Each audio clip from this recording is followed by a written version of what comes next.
Welcome back from RSA. This week we start with the news. 2 weeks of news to catch up on. We've got 16 funding stories, 4 M&A stories. Cybereason prunes its valuation a lot. First Republic Bank seized by FDIC. Ransomware is irrelevant. Sun Tzu hates InfoSec. AI trends. Kevin Mandia's 7 tips for defense. How much time should we spend automating tasks? Then we've got 6 micro interviews to share that were broadcast live from RSA last week. A bunch of the hosts all took turns doing micro interviews. We had a good time. And these are 15-minute interviews with different individuals, companies that we talked to in Broadcast Alley during the event. The first of those is Christopher Kruegel from VMware, who's going to be discussing lateral movement. Teresa Lanowitz from AT&T Business talks 5G and the edge ecosystem. Vinay Anand from NetSPI talks external attack surface management. Nick Biasini from Cisco Talos talks about their new Cybersecurity Readiness Index. Sounds interesting. Geoff Bibby from OpenText Cybersecurity talks building a powerhouse cybersecurity portfolio. Randy Watkins from Critical Start talks the drivers for managed detection and response, otherwise known as MDR. All that and more on this episode of Enterprise Security Weekly. This is a Security Weekly production for security professionals by security professionals. Please visit securityweekly.com/subscribe to subscribe to all the shows on our network.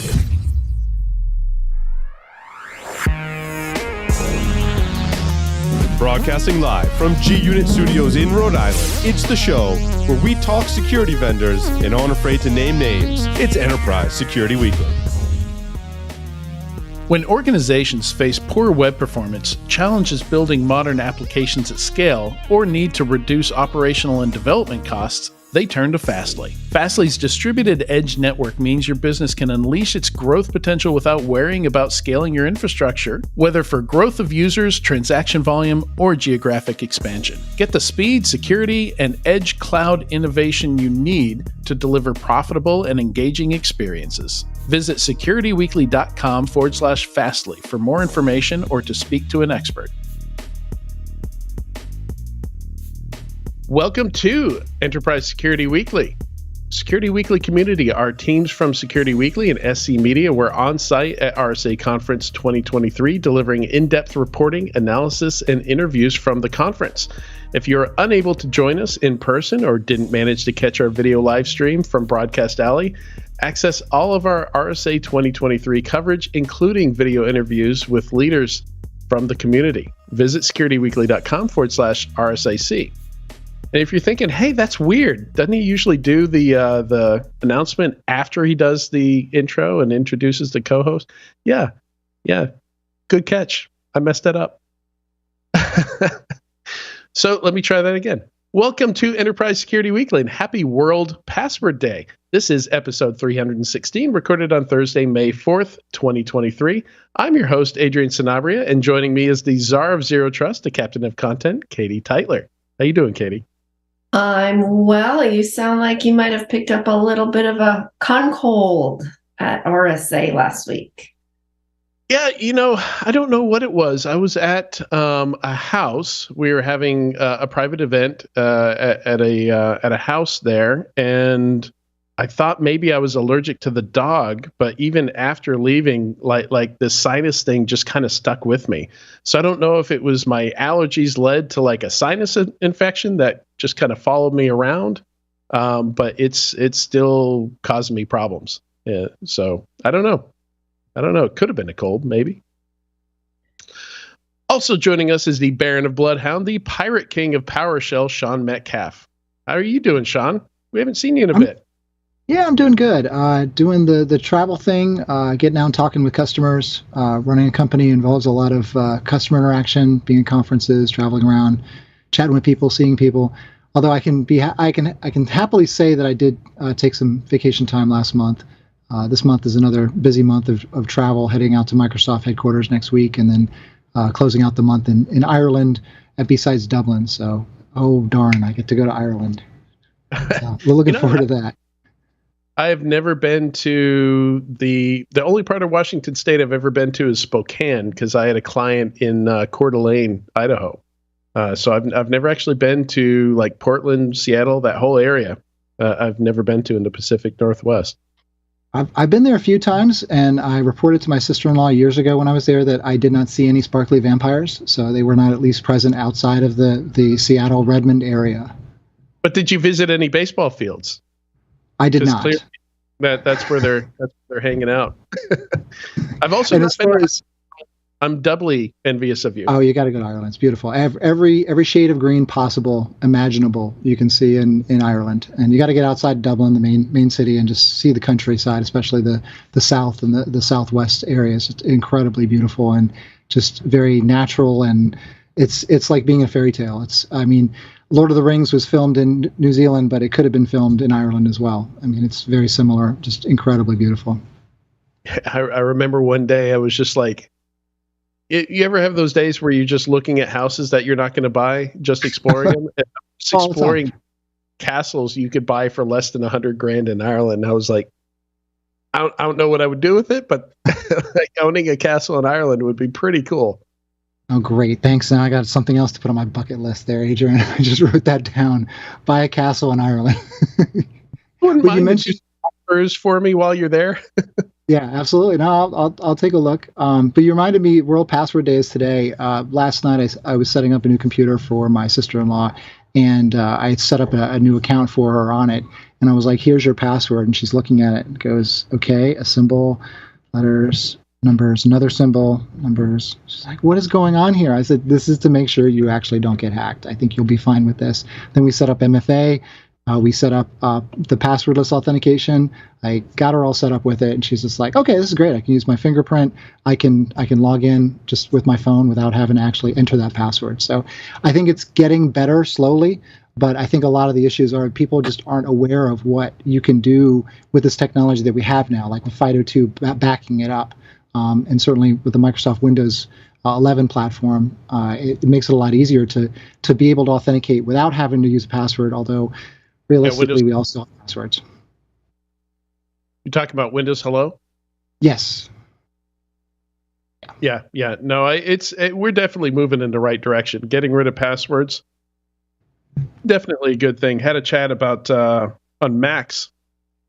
They've got pass keys, which is basically like there's an ability to replace passwords on websites with passkeys now. I haven't actually done it because I use a lot more than just Macs.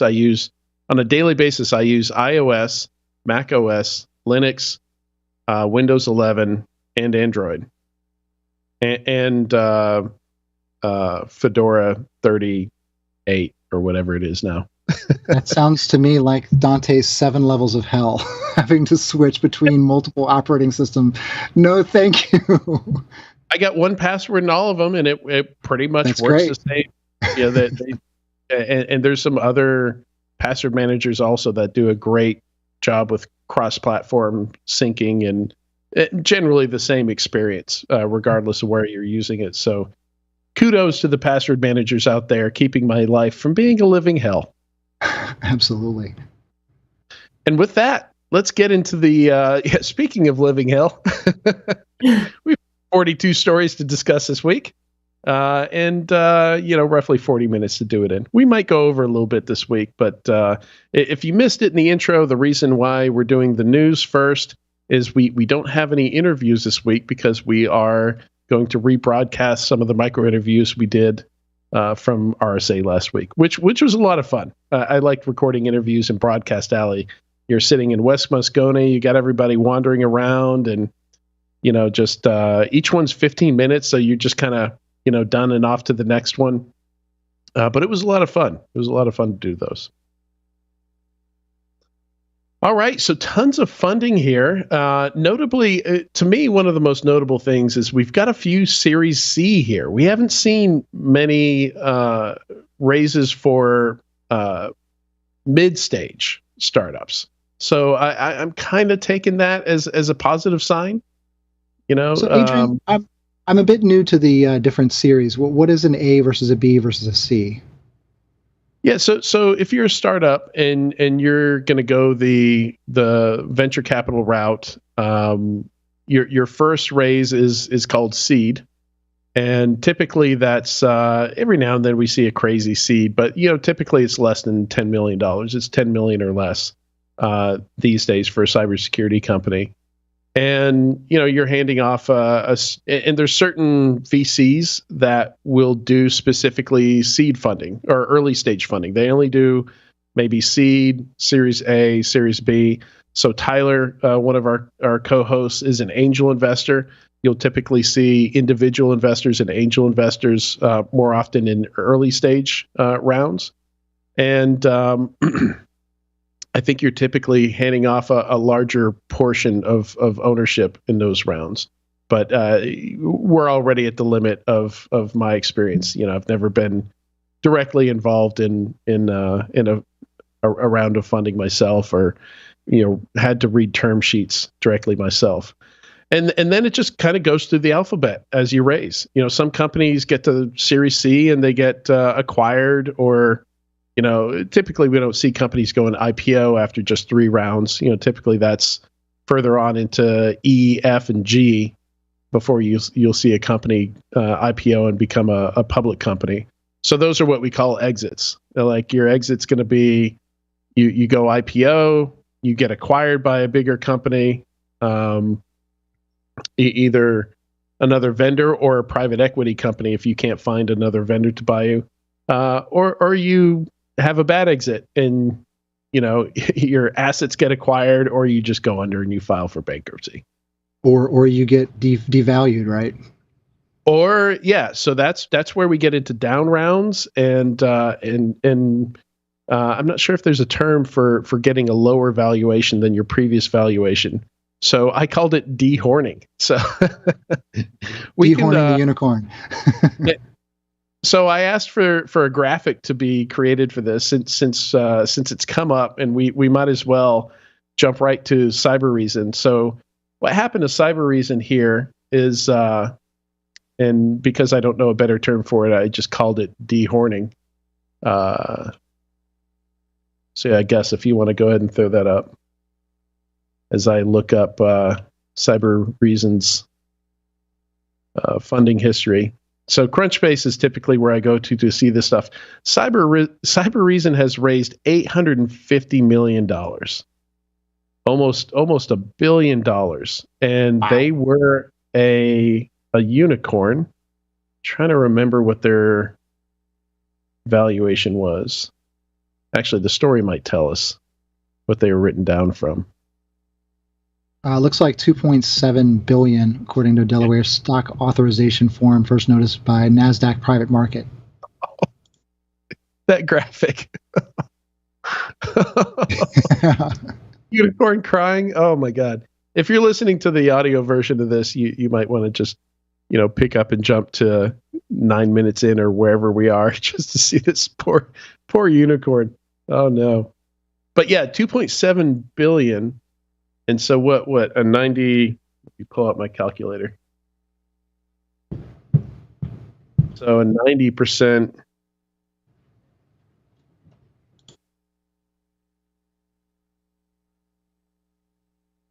Oh, okay. Right. Yeah, I should have been able to do that in my head. You basically just move the decimal point, and from 2.7 billion to 270 million.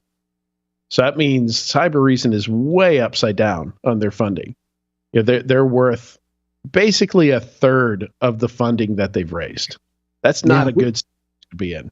Not at all. We were just talking about Cybereason recently in the past month or so about other investments that came into it. So it was looking like it was pretty solid, but I guess not.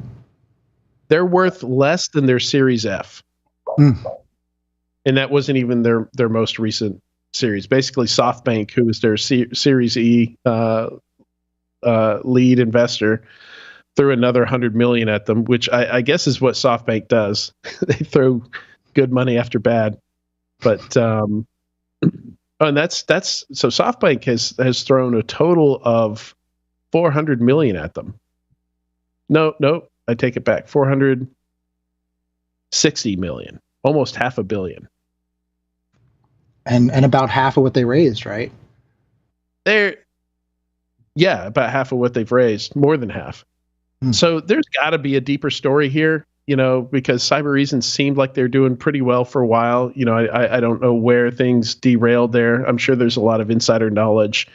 I didn't go out looking for rumors and stuff like that. I didn't do a bunch of searching on this, but certainly part of this is the market, right? Like we knew all these companies got a haircut when the whole market got one. We saw anywhere from 70 to 90% loss of valuation on public companies in the public market. And so we assume that to some extent that's going to affect the private market as well, because a lot of your exits are to these companies who are public. So yeah, not a good sign. Hoping that's more the exception than the rule here. We also have another example here of somebody who's way upside down on their money raised, and that's number 17, ZeroFox acquiring Looking Glass. So Looking Glass got picked up for $23 million on $119 million raised. So again, that's what, like a fifth of what they raised is what they exited for. I don't necessarily ZeroFox looking for bargains, or at least I'm hoping this is not a sign of things to come. But I do think just the cybersecurity market was so overvalued. Could it come back? Yeah, absolutely, it can. It's not like security has been impacted in the way that a lot of other industries have been impacted. But I think the key here is just that there's a little bit of a reckoning, because there were a few really, really cushy years, and certainly something like Cybereason, seeing that, or even seeing Looking Glass, it's a little disheartening, but it should be a wake-up call. And we talked about this before, for companies to really think about when they do get money, when they do get funding, when they do get support, even when they do get clients, if they're growing more organically, be careful, because I think some companies have, whether it's happening publicly or privately, have had the rug pulled out from under them. And you just have to be really careful these days. And I think, unfortunately, there were probably a lot of companies in 2021, 22 who spent way more on things that they didn't need to spend on. And it's all coming back a little bit. And it's unfortunate, because the employees are going to pay the biggest price. There will still be founders and investors who are insulated from that a bit. But there are plenty of good CEOs out there as well. And hopefully this is a lesson to just be a little more fiscally conservative, even in the boom years. And we're seeing a lot of executives swapped out as well. We're seeing a lot of CEOs get swapped out at different organizations right now, and over the last 6 months. And Adrian, according to the article you linked to, the deal of ZeroFox buying Looking Glass was mainly in stock, 9.4 million shares combined with convertible debt and cash. So it's not even like they were fronting a bunch of money to the point that money is tightened and there's not as much money that these public companies or larger companies have to actually make these acquisitions. And ZeroFox is on a short list of companies that are potentially going to be in danger of getting delisted.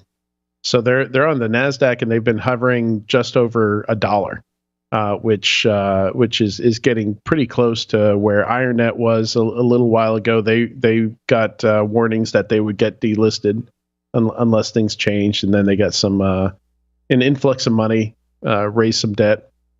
But it's I'm not quite sure how an acquisition makes sense when you're already kind of in that position. But yeah, I think ZeroFox went public via SPAC, and most of the IronNet did as well.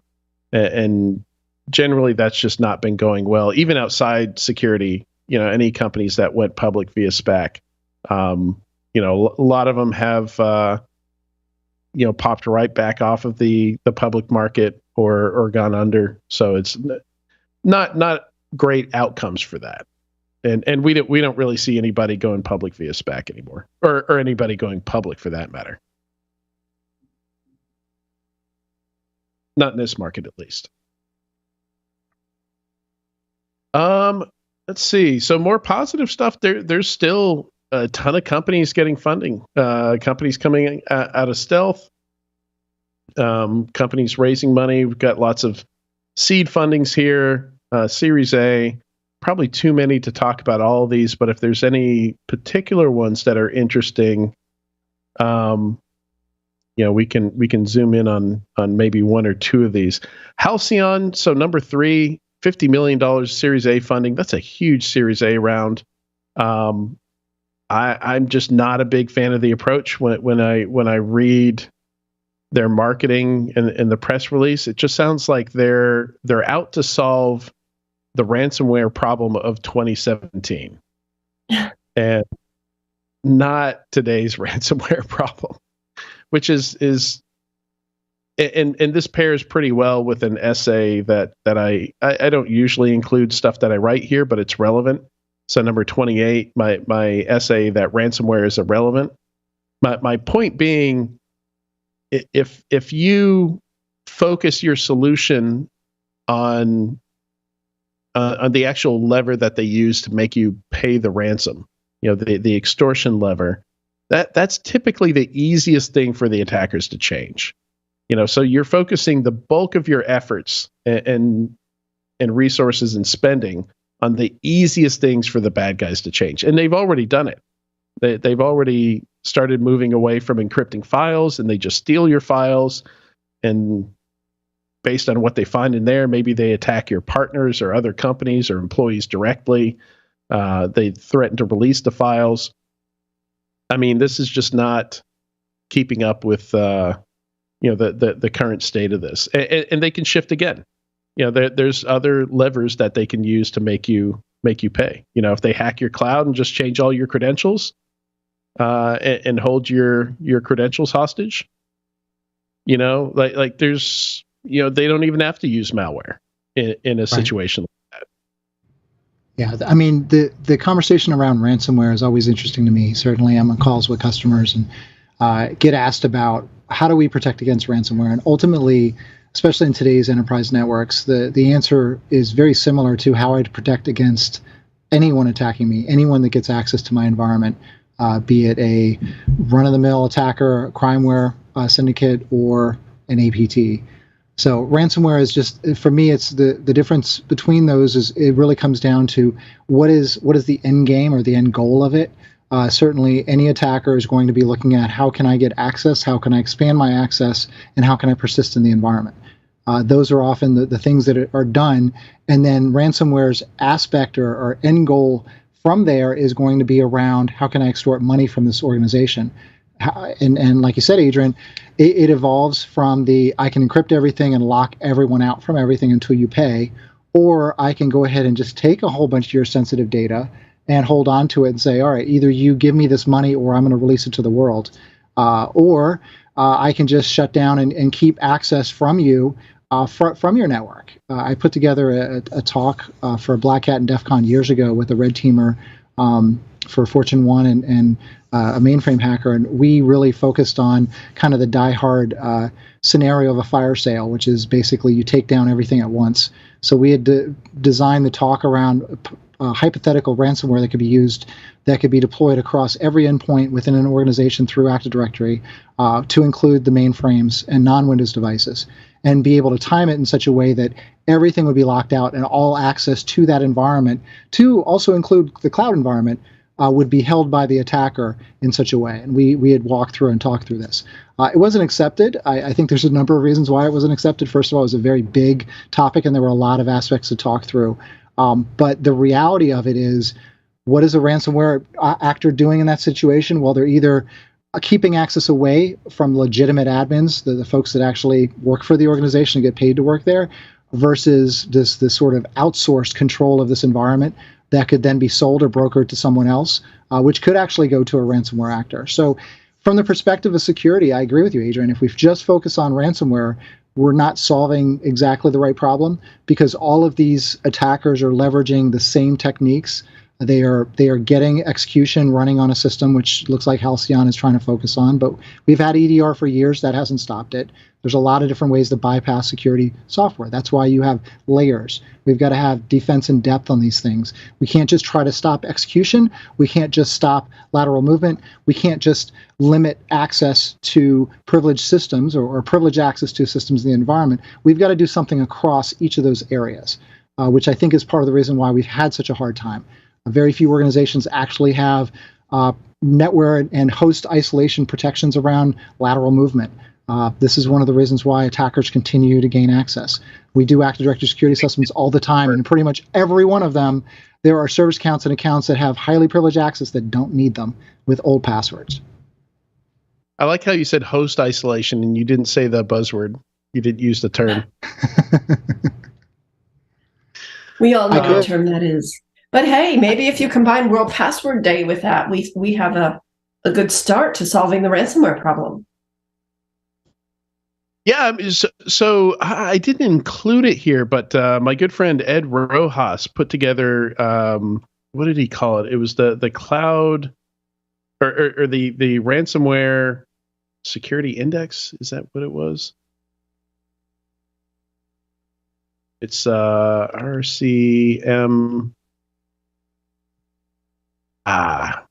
Anyway, he created a matrix, basically. Let me just look for ransomware matrix. Adrian researching in real time.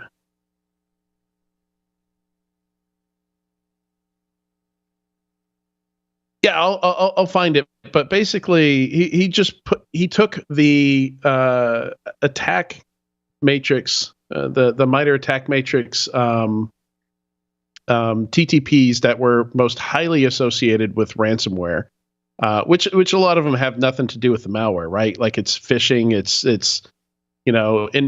initial access vectors, it's the vectors they use for pivoting and things like that.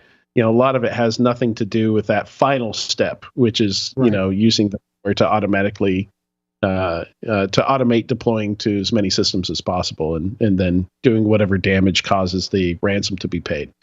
But yeah, he just created here's the foundational stuff you need to do to be prepared for ransomware.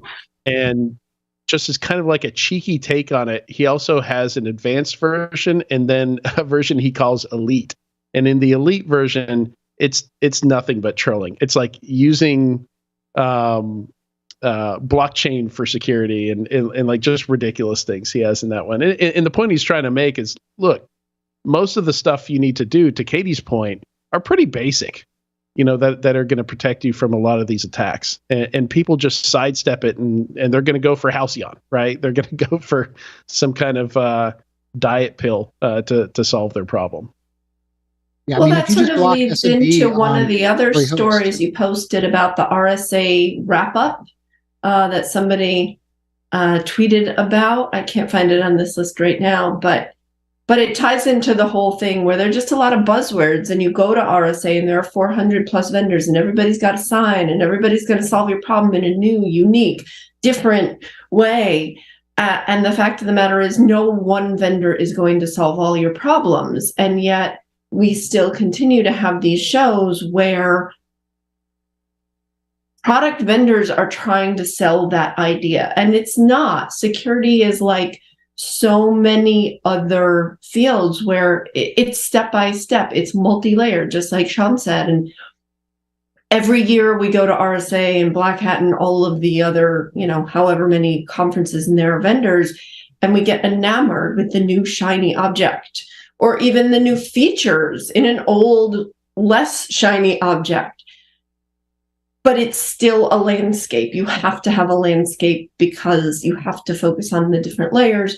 You have to account for accidents. You have to account for attackers being smart. And now, just to make Adrian happy, I'll say you have to account for attackers using AI to execute their attacks. And it's not just, let's start with the basics. It's start with the basics.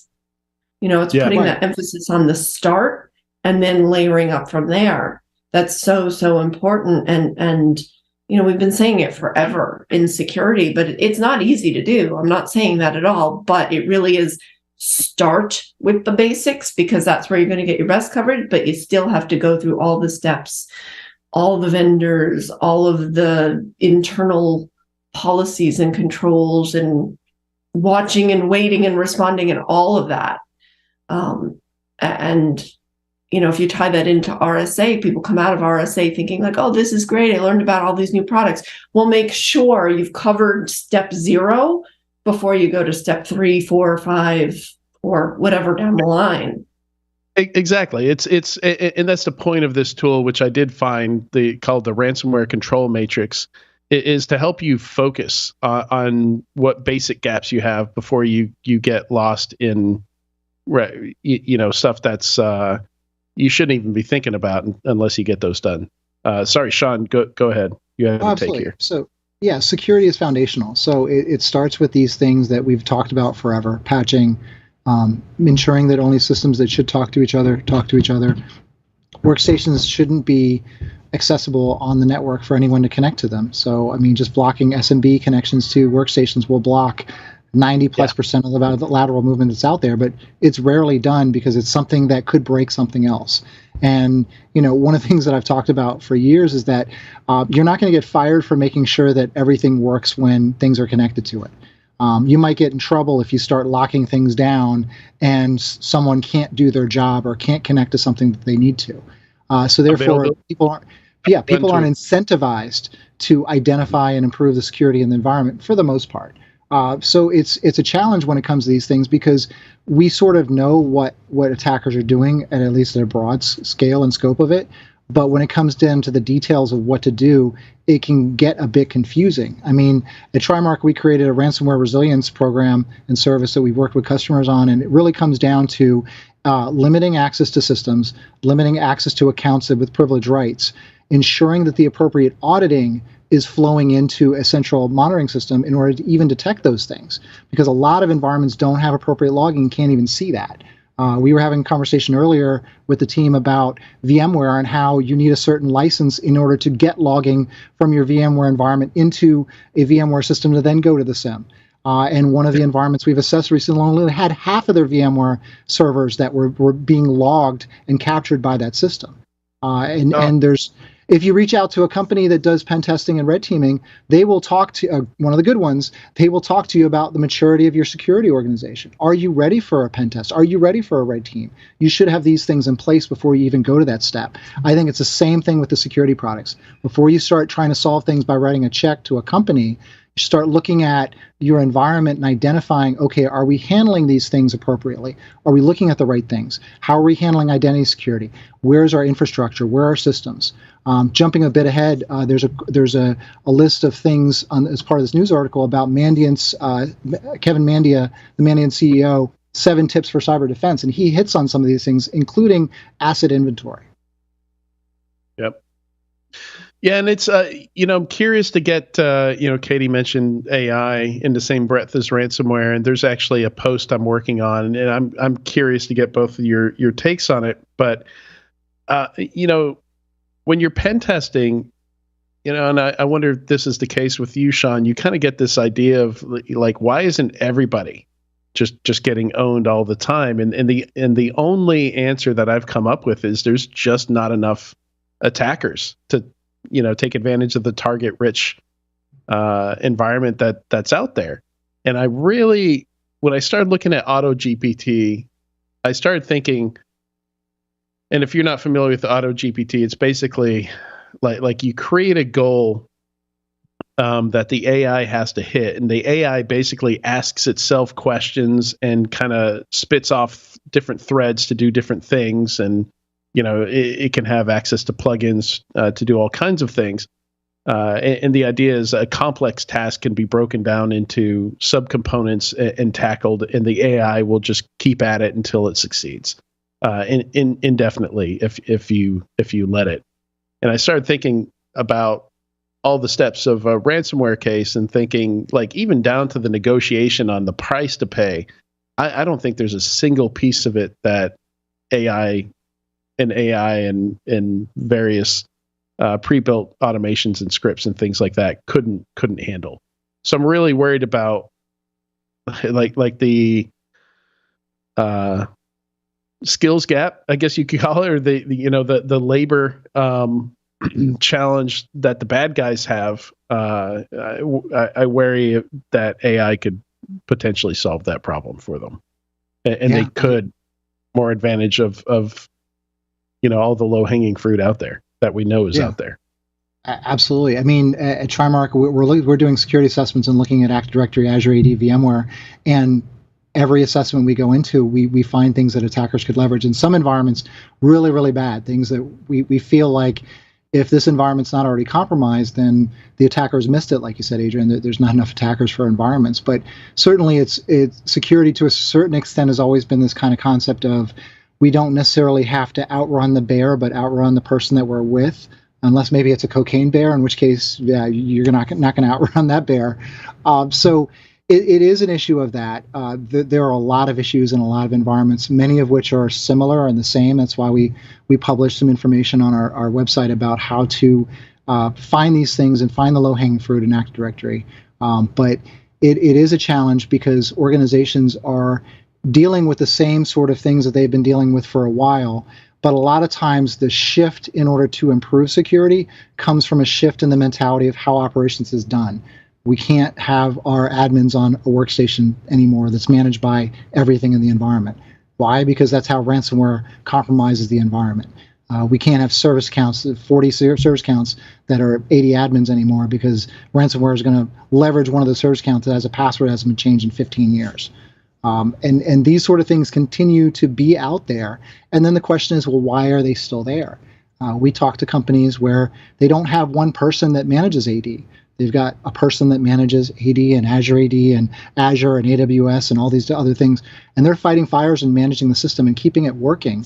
And at a certain point, that person's working 50 hours a week. They don't have time to track what the latest security issue is or what's going on with that.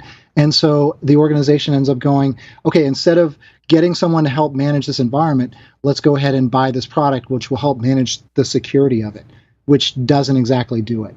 And then there's this thought that, okay, if we manage and we follow these compliance frameworks, if we apply CIS baselines on this environment, then that will help us get to a better security environment. It will to a point, but the things that attackers are leveraging and compromising are not necessarily those things that compliance frameworks actually solve. So we have a gap between compliance and what attackers are doing, and we have a gap in the way that we've been doing security for years. A lot of it comes down to looking at these systems, identifying what the weaknesses are, and putting together remediation plans to get those done and prioritizing them. And in order to do so, leadership has to be a stakeholder, has to be one of the ones that is part of this initiative, behind the initiative, understands that some of the operations will slow down, understands that there will be some difficulties in doing this. Like Katie said, it's not easy. The fundamentals, the foundational things are not easy, but they are critical in moving the needle when it comes to the security posture of an organization. Yeah, and you're mostly talking about internal systems as well. Like you start to get into, and I think one of the interesting things here that I love about the philosophy of the company that I joined, Valence, is like we've been saying. The priority is for things to work. It's availability over vulnerability, and and things get created, and more things get created, and more things get created, but not a lot gets removed. Like how often do these administrators have time to go do cleanup rounds, right? Like how many file shares are open that don't need to be open? How many are everyone full control? How many service accounts are effectively dead and should be removed, and they're just a risk to the organization? And you get into the SaaS world, and it's even worse because those admins, like maybe it's the head of HR, who decided to adopt some kind of HR SaaS. Like IT doesn't even know they're using it. Security doesn't even know they're using it. This SaaS stuff gets adopted, and even when it's centralized in IT, like Office 365 and Google Workspace, the average user has so much power to share files, to share entire folders with folks. And again, you end up with does your employee sunset process also turn off all SaaS? Or are you aware, that they had a Notion account and that they integrated that Notion with Google Drive, and now anybody with that OAuth token from Notion can also get into all your Google Drive files. So it's even more complex with the addition of SaaS on top of all the old world technology. Absolutely. And the defaults there are not as secure as they should be because you can share externally. I mean, we've had issues with Amazon S3 buckets for years, right? And the platform is there to share. It's there to enable users to share that information. Microsoft certainly has configurations settings to reduce and restrict how people can share, especially external to the organization. Those are typically not configured based on what we see in Azure AD assessments.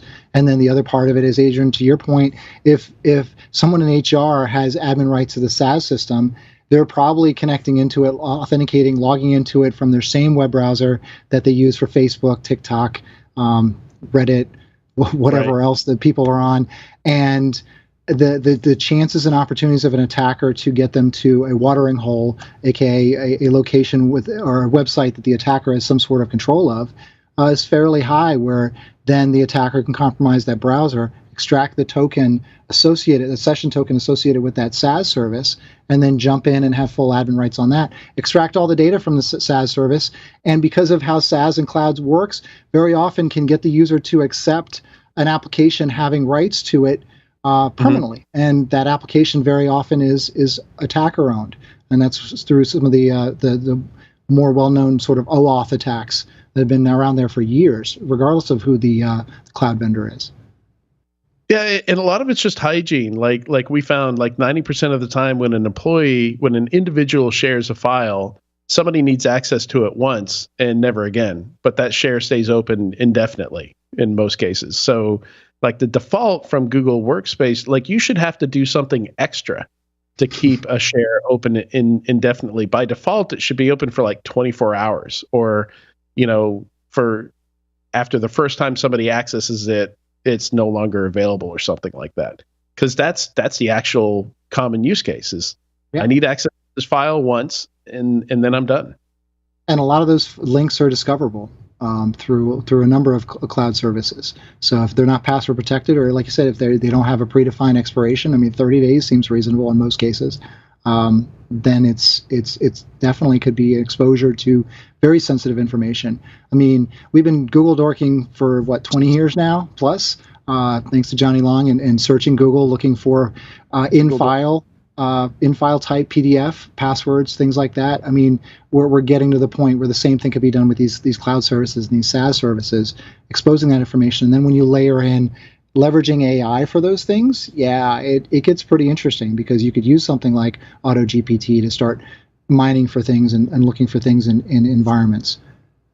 And now with AI, and AI having plugins to connect it to the internet, it could potentially get even easier to create AI dorks to find things.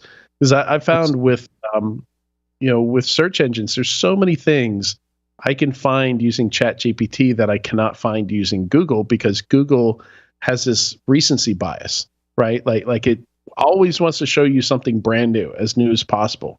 So if you're looking for something older, it can be very, very difficult to find it. But with ChatGPT, it doesn't have that recency bias. It's not designed to be a search engine. So there's, and I noticed with Bing, for example, Bing will automatically include links to references when you ask it a question, and it gives you an answer. And I'm just waiting for the time that the reference it gives me is somebody's private file that shouldn't have been shared. Oh, absolutely. The thing that humans aren't always great at is correlation, right? AI, computer-based systems, ML can be really good at correlation. So we are quickly moving to the point where AI could actually do Google searches, correlate that with DNS, open source intelligent or OSINT searches around an organization, and then incorporate in Shodan information about the IP ranges of what the organization or the company actually has exposed publicly to the internet, and then incorporate some other information about what IP addresses they typically have, and then start mining websites for email addresses where people have posted on different websites like Stack Overflow, and start building a model around, okay, how could I attack this organization based on Stack Overflow posts and posts in Reddit and elsewhere. I know they're running this technology stack, based on DNS queries and text records. They have these sort of things that are in place, and build out effectively an attack plan against it, and then can build a fish around that and probably even send it to that organization. So yeah, when you talk about AI being able to take it that last mile, yeah, we're very close, if not already there. Yeah. All right, that was a rabbit hole, but I think it was a good rabbit hole. That was good to get into. Any of the other funding items here? I see that SEMGREP. They closed the Series C, and SEMGREP, I think is doing some great work. Have a lot of cool features that we talk about them.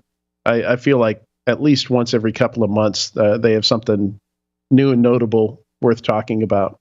So it's good to see, that's money well spent. I think that's a good investment. And let's see. Let's maybe move beyond the funding and M&A. Like I'll just mention Akamai Technologies picked up Neosec, which seems like it's also, from according to rumor, maybe not the greatest pickup. I think they had raised $21 million, and the rumor is that the acquisition was low double-digit millions. But we'll probably find out when Akamai's next quarterly filing comes out. And we'll get the actual amount on that, but yeah, not upside down though, so that's good. And then Yubico, I don't understand this merger, and I haven't had time to read into it too deeply, but I mean, it kind of sounds like a SPAC, like they're going public through a merger with a company called a Swedish holding company called ACQ Burr. That's currently traded on NASDAQ Stockholm, which Yubico is. I think they're also based in that part of the world. But yeah, it kind of sounds like a SPAC. But I've not heard of SPACs happening in other parts of the world, so I don't know. Yeah, I mean, at first glance, it looks like a play to get into that, be publicly traded pretty quickly and easily without going through the other parts of the process. Yeah, that's what a SPAC is. So, it's a Swedish SPAC. Are there Swedish SPACs? It's an SPAC. I cracked myself up. All right. So First Republic Bank, larger than Silicon Valley Bank, basically failed, and it has been seized by the FDIC.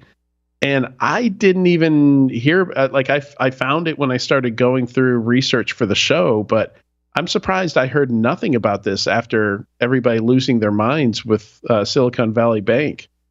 They're not much bigger, but they are bigger than Silicon Valley Bank. Why do you guys think this isn't a bigger story, or maybe I'm just completely out of touch with my sources? It didn't. You're right. It didn't hit the headlines as much, from what I saw as well. I don't know why it didn't necessarily, but I think a lot of people were really surprised about Silicon Valley Bank, even though maybe they shouldn't have been. And once people got their hands around what happened, why it happened, how it happened, it was kind of an awakening, like, oh gosh, this is going to happen to other banks. I remember having that exact conversation with somebody who works in banking, who was like, oh no, this is one-off. This is not going to happen. Well, of course the banking world is saying that, but I think a lot of the rest of the world looked at that and said, yeah, this is just the first of many. That doesn't necessarily mean this doesn't deserve as much attention, because I think it does. I think when the banking world does things that are eventually going to impact everybody, and it will, this isn't just okay, the people who have money in First Republic, there is definitely a trickle down effect or a trickle out effect.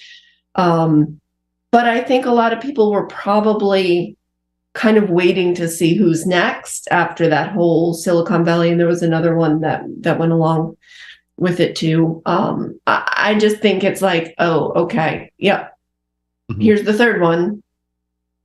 What's next? Who's next? It's Silver something. I forget the name of the. I know what you're talking about. Yeah. Yeah, and even the fact that we don't even remember who the second one was is kind of telling. Well, so this is the first one that I've seen that isn't a specialized bank, though. So most of the depositors for Silicon Valley Bank were, investors, founders, startups, kind of revolved around the whole startup ecosystem. So you had a very homogenized depositor list of depositors, which is generally something, everything big finance related should be diversified, right? For risk reasons. And the other one that went under was highly focused on cryptocurrency. Both of them, you're like, yeah, okay, I can see that. But First Republic Bank is, to my understanding, like that's just like your general consumer, small business, regional style bank, right? But it's still not a surprise if we look at what happened in 2008, 2009, and everything. That was a systemic bank failure. The banks are fully responsible. They didn't have to pay the price like so many other people. So where there's smoke, there's fire. This is definitely going to happen, and it's not just predicated on something like an SVB that was not diversified. It is. If we don't know about it yet, it's coming. So this was also there's certainly newer indicators here too. So it says in the article that First Republic reported losing about 40% of its deposits in the first quarter of the year, and then later on, it says right, and later it says among medium-sized banks, First Republic was most affected by the trend. As of mid-March, about 70% of its deposits were uninsured, according to Bank of America, meaning they were larger than the FDIC's $250,000 guaranteed limit, which the article further says that compares to the median of 55% uninsured deposits for medium-sized banks and the third highest level after SVB and Signature Bank. So SVB, Signature, and now First Republic all had a high level of uninsured deposits.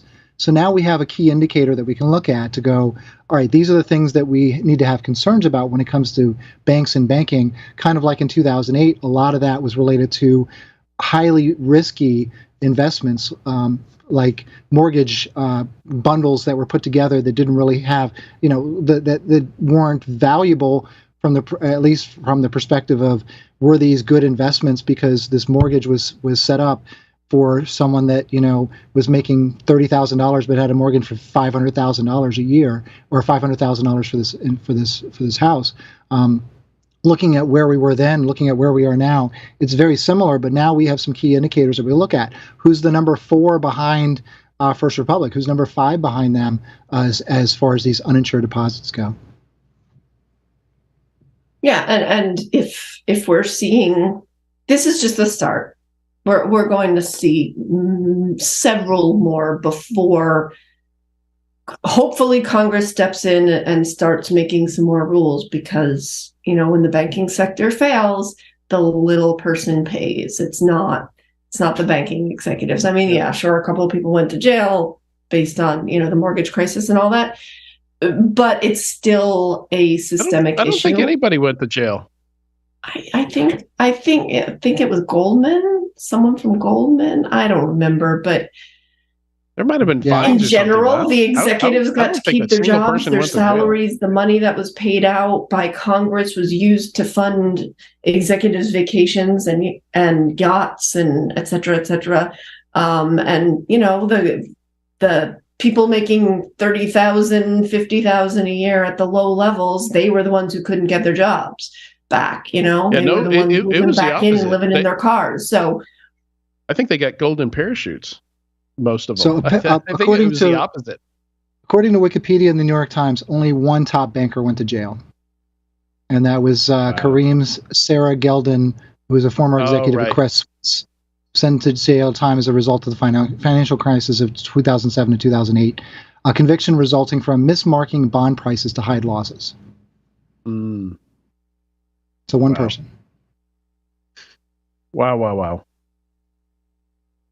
All right, let's grab a few more before we wrap up here. I think we're right around or coming close on the hour mark here. You found one of these 25 and 26. We've got a few items about breaches. I just want to say something real quick about the Mandiant one. This is a real trend we've seen where an employee is tricked into installing some kind of malware, typically through, I don't know where this one came from, but in the past they were from sponsored Google links that would send you to tampered versions of popular software like Open Broadcasting, I think is what it's called, OBS software that gives you like an overlay for video streaming that's widely used. But yeah, in this case, it was the Xtrader application. So very interesting trend here. And we've seen sometimes when this happens, they'll steal all your cookies and they'll get into some of your SaaS products. That's how I think attackers got into EA last year. A lot of lapses, breaches, took advantage of stuff like that. But Sean, the one you're really interested in, I think, was the next one, right? The SolarWinds? Yeah, absolutely. With DOJ detected the SolarWinds hack 6 months earlier than first disclosed. So it said that, according to the article, in May 2020, the U.S. Department of Justice noticed Russian hackers on its network, but did not realize the significance of what it found for 6 months. Apparently, they had run a trial of the Orion software through SolarWinds, and then subsequent to that, started seeing some unusual activity in their environment. Was brought in Mandiant to look at that, brought in Microsoft to try to figure out what was going on. Didn't necessarily get a solid link between the two because they did end up buying the software, but it reached out to SolarWinds about it, but at the time SolarWinds didn't know anything about what was going on. DOJ told Wired, the company that published the article, that it notified the U.S. Cybersecurity Infrastructure Agency, or CISA, about the breach at the time it occurred, and there was some, it seems like this is one of those things where if these two people had talked, then maybe something else would have happened. But it was like the timeline is that the DOJ had identified this, Mandiant was there, Microsoft was there, they had talked to SolarWinds about it, but maybe not to the right person. SolarWinds checked, they didn't see anything that looked unusual in their system, but maybe didn't go through it all the way to check it because they're like, all right, well, it might not be our stuff. So, of course, SolarWinds issue being the thing where the compiling software was what was breached and compromised, where everything that got built, all the source code that ran through the build and compiling system would include backdoors and this additional malicious code that automatically went out to all the SolarWinds customers. So it says that right around the time the DOJ discovered the anomalous traffic exiting its Orion server, which was around that time when the tainted software went out. And then Mandiant itself got infected with Orion software on July 28, 2020, which is after this May timeframe that DOJ had initially seen this. So it's almost like there was some information that was seen, then it was seen at Mandiant, and then it started building steam. We're like, maybe this is a problem. Maybe we can tie this directly to the Orion software on the SolarWinds side and be able to work through that and fix it. So to me, it's very interesting. It's one of those things like there was a book that's been out for quite a while called The Cuckoo's Egg by Cliff Stahl, and it's about how he identified an accounting error, and because of the accounting error, he identified that there were attackers on his network, and this is in like the 70s. So pretty interesting. Yeah, no, I don't think it was quite that far back. I think it was late 80s, maybe. Cuckoo's Egg when that happened. Yeah, I think you're probably right. Anyway, but yeah, point aside, yes, this is really interesting, right? Because part of the national cybersecurity strategy is about better data sharing between organizations. And if anybody's going to be, the example of that, it should be DOJ, should be, some of these public government organizations. So, right. And the article even says that a DOJ notified CISA, but when the NSA was asked about this, they expressed frustration that they weren't also notified. So, and SolarWinds. Right. They notified SolarWinds, and SolarWinds looked around. They're like, "Yeah, no, everything's cool over here." So it is the same thing we saw with Equifax, right? Like Equifax knew about the vulnerability that eventually hit them, but they didn't have the skills to find it in their own environment and uncover it. So, like, this is a key thing. Like, so many cases, defenders have the tools they need, and they have the funding they need. But practicing with those tools to make sure that these security products work the way they think it works, or if it's a tool that they have to manually use to scan something to try and find a vulnerability or an issue, there's some practice that you just need to have confidence with that tool and know that you'll be able to find evidence of an attack or whatever that tool is supposed to find. And the scale of SolarWinds is still staggering. It said that the software served about 18,000 of its customers. The tainted software went on to affect at least 9 U.S. federal agencies, among them the Department of Justice, Department of Defense, Department of Homeland Security, Treasury Department, as well as top tech and security firms, including Microsoft, Mandiant, Intel, Cisco, and Palo Alto Networks. That's what SolarWinds was targeted, right? And they had on their website, these are the companies we work with. These are the customers we have. Yep. Yeah. And I think that's going to be an ongoing issue, as we see trends come and go in the market, still people and process is the missing piece here. And that's something that, and we actually have more and more companies now, both through services and products that help you get some practice and simulate incidents and, make sure that folks know how to find things, how to run incidents, how to, better set up their systems to be able to discover attackers and evidence. But I think we're still way far from where we should be. And we got to get there quick, with this,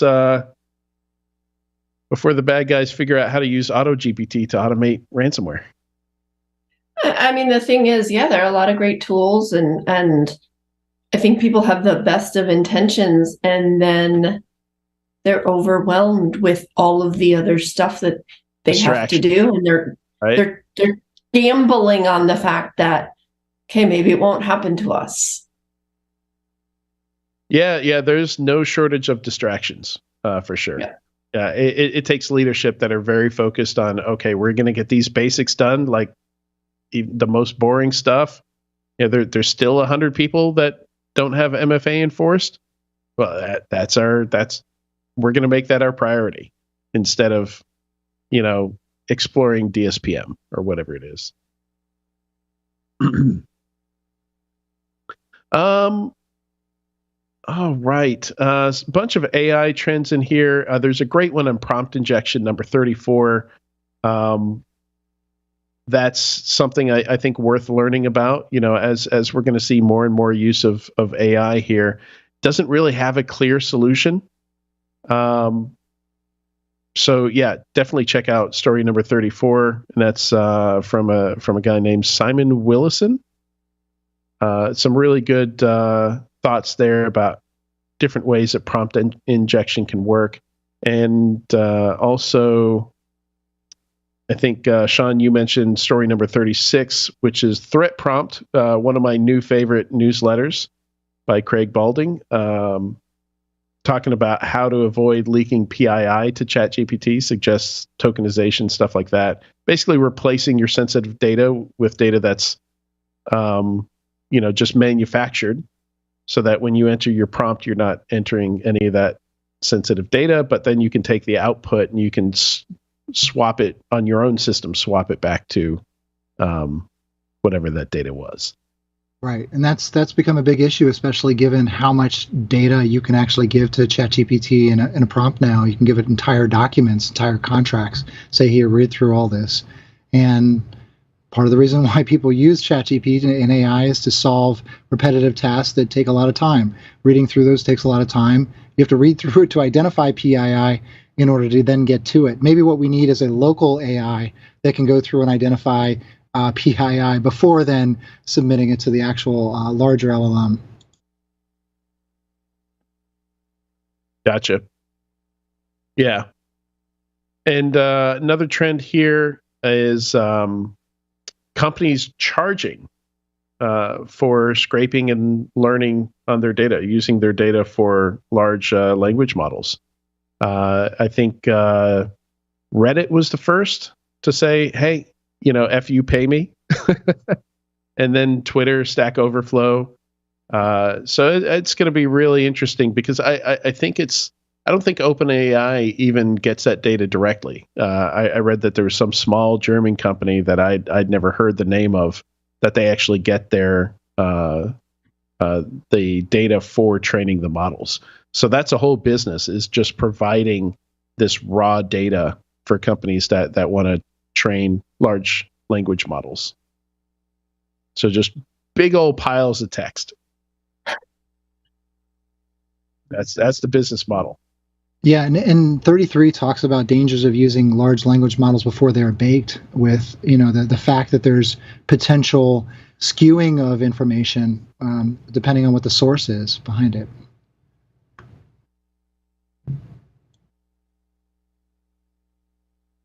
Yeah. All right. Anything else you want to cover here before we hit the squirrel story and before I take us out here? Number 29 is a fun one. I feel like I'm featuring Kelly's essays all the time, but they're funny as hell. But Kelly Shortridge has one that says Sun Tzu would not like the cybersecurity industry. It's very, very spicy and very true. So that's recommend that read there. Anything else, Katie or Sean? No, I think we've hit the highlights. I did mention number 40, Mike Prevet's review summary of RSAC. That gave me a good chuckle, so everybody should check that out. Yep, that's a good one. It's all in a tweet too. It's very concise. Very concise. It will take you a minute. Yeah, but nailed it. Plenty of emojis. Very readable. It's my favorite. Who knows? Maybe it was ChatGPT generated. Well, we'll have to put it in our generator checker to see. Unless he put it in a generator checker obfuscator, in which case our generator checker will say that it didn't come out of a generative AI tool. Yeah, things are getting interesting. Yeah, so the last one here is I thought this was just a really useful, usually XKCD stuff. I mean, it kind of borders on just straight up wisdom and funny comics. But this one in particular is super useful. It's basically a grid that helps you calculate whether or not it's worth spending the time to automate something. So if it takes me 2 hours to create the automation, how much time does it need to save me for me to earn that time back, basically? Like for the investment of my time to do the automation to be worth it. So I thought that was really cool. That's a really good way to look at it, but I imagine that so much of it is person and scenario dependent, right? Like, right. At a very basic level, if you spend an hour creating something, creating an automation, and it saves you 2 hours of work, that's an easy calculation, right? That's pretty good. As you build out the amount of time it takes to create something, you might want to say, all right, it's just a simple calculation, but it's probably not. It's probably a lot more complex than that. And it depends also on whom it touches in the organization, how easily it can be used. Is it a one and done thing? Like if I create this automation, are we done? Probably not. It's probably just like any other technology that's going to require maintenance over the course of its usable lifetime. So yeah, really, really interesting topic that we haven't gotten into yet because everybody's still in the enamored phase of this. Like, oh, I can create this. This will be super fun. But at some point, there's going to have to be some look at the actual dollars and cents of it too. Yeah. Yeah, and Trash Panda in the comments mentions, the potential efficiencies that you get, from every time you automate something, you're probably going to get faster and better at it. And there's probably maintenance that you have to do on some of these automations. But yeah, almost every time I've automated something, I've learned something useful that's helped me somewhere else. So that's something to take into account too. All right. With that, thanks so much, Katie and Sean, for joining me today. It's been a short but fun one. Always good. Always good to see you and chat about 42 different news stories from the past 2 weeks. Absolutely. I really enjoy talking about enterprise security stuff. Yeah, me too. And big thanks to everybody watching or listening to this week's episode of Enterprise Security Weekly. We still do have those 6 micro interviews coming up. And we're going to do it all again next week. Same kind of layout throughout May, I think, pretty much. Bye-bye.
Business Security Weekly is recorded on Mondays at 3 p.m. Eastern Time. Each week, we address the challenges facing CISOs through our guest interviews, including former and active CISOs. Our news segment is focused on leadership and communication to better help security leaders translate and communicate security risks into business risks. Jason Albuquerque, Ben Carr, Tyler Robinson, and others add their expertise to the conversation. I'm Matt Alderman, and I hope you search for Business Security Weekly in your favorite podcast catcher and subscribe to download our latest content.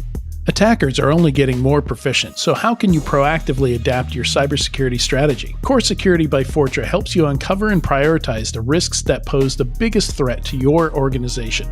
Core Impact is a penetration testing tool that safely finds and exploits vulnerabilities using the same techniques as attackers. You can conduct advanced pen tests with ease using certified exploits and automations. Take your engagements even further by pairing with our additional red teaming tools from Cobalt Strike and Outflank. Learn more at securityweekly.com/Fortra Core Security.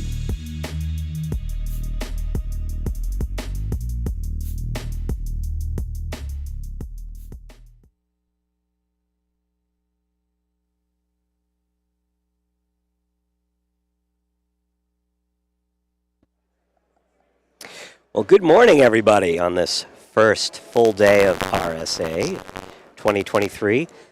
I am pleased to be here with Chris Kruegel, VP of Security Services at VMware. How are you? Very good. Thanks for having me. And as you said, glad to be here. It's Monday morning. We're chipper still. Yeah, full of energy. Yep. So let's dive right in. So we at Security Weekly have talked a lot with our friends at VMware over the years, and we've talked a lot about lateral movement. Mm-hmm. And this year, VMware is really talking up lateral security. Yep. Break that down for me. No, absolutely. It's a great question, and one that we do hear occasionally.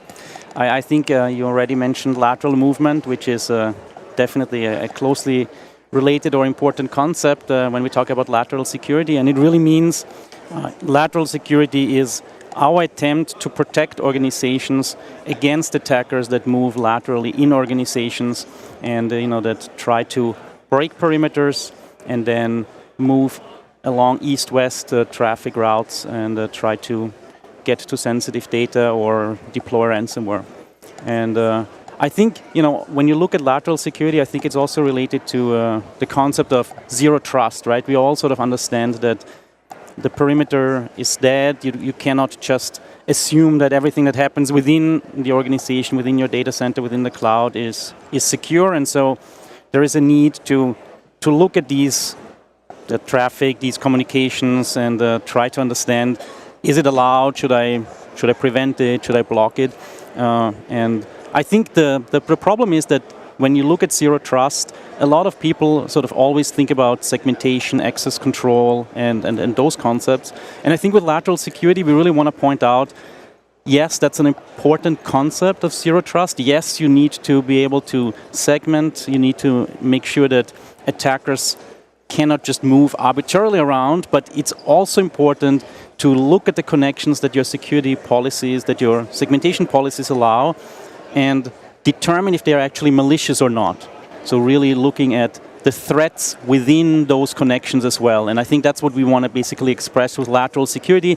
Hey, of course it's important, east-west is a battleground, but it's not enough to just look at segmentation and access control. It's also important to do threat detection for that traffic as well. Yep. So around the topic of lateral security, VMware has several announcements. So talk me through, please, the different product announcements and how they all fit together.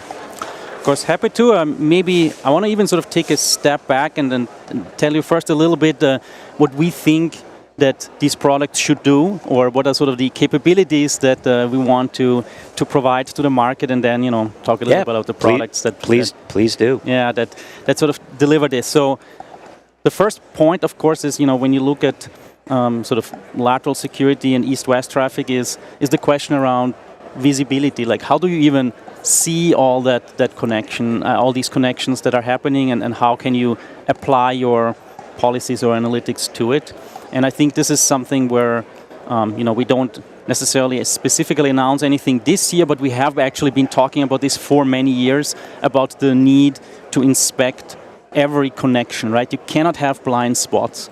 And that is really obvious, but it's important, and it's also challenging, because if you look at like typical network security solutions, how do they see all that east-west traffic, right? How can you actually see every connection? And what we have seen is that in many cases, you have to sort of twist the network a little bit. You have to hairpin connections through some centralized bottlenecks, so you have to deploy taps and try to have copies of the packets, and you try to send them to some centralized analytics platform.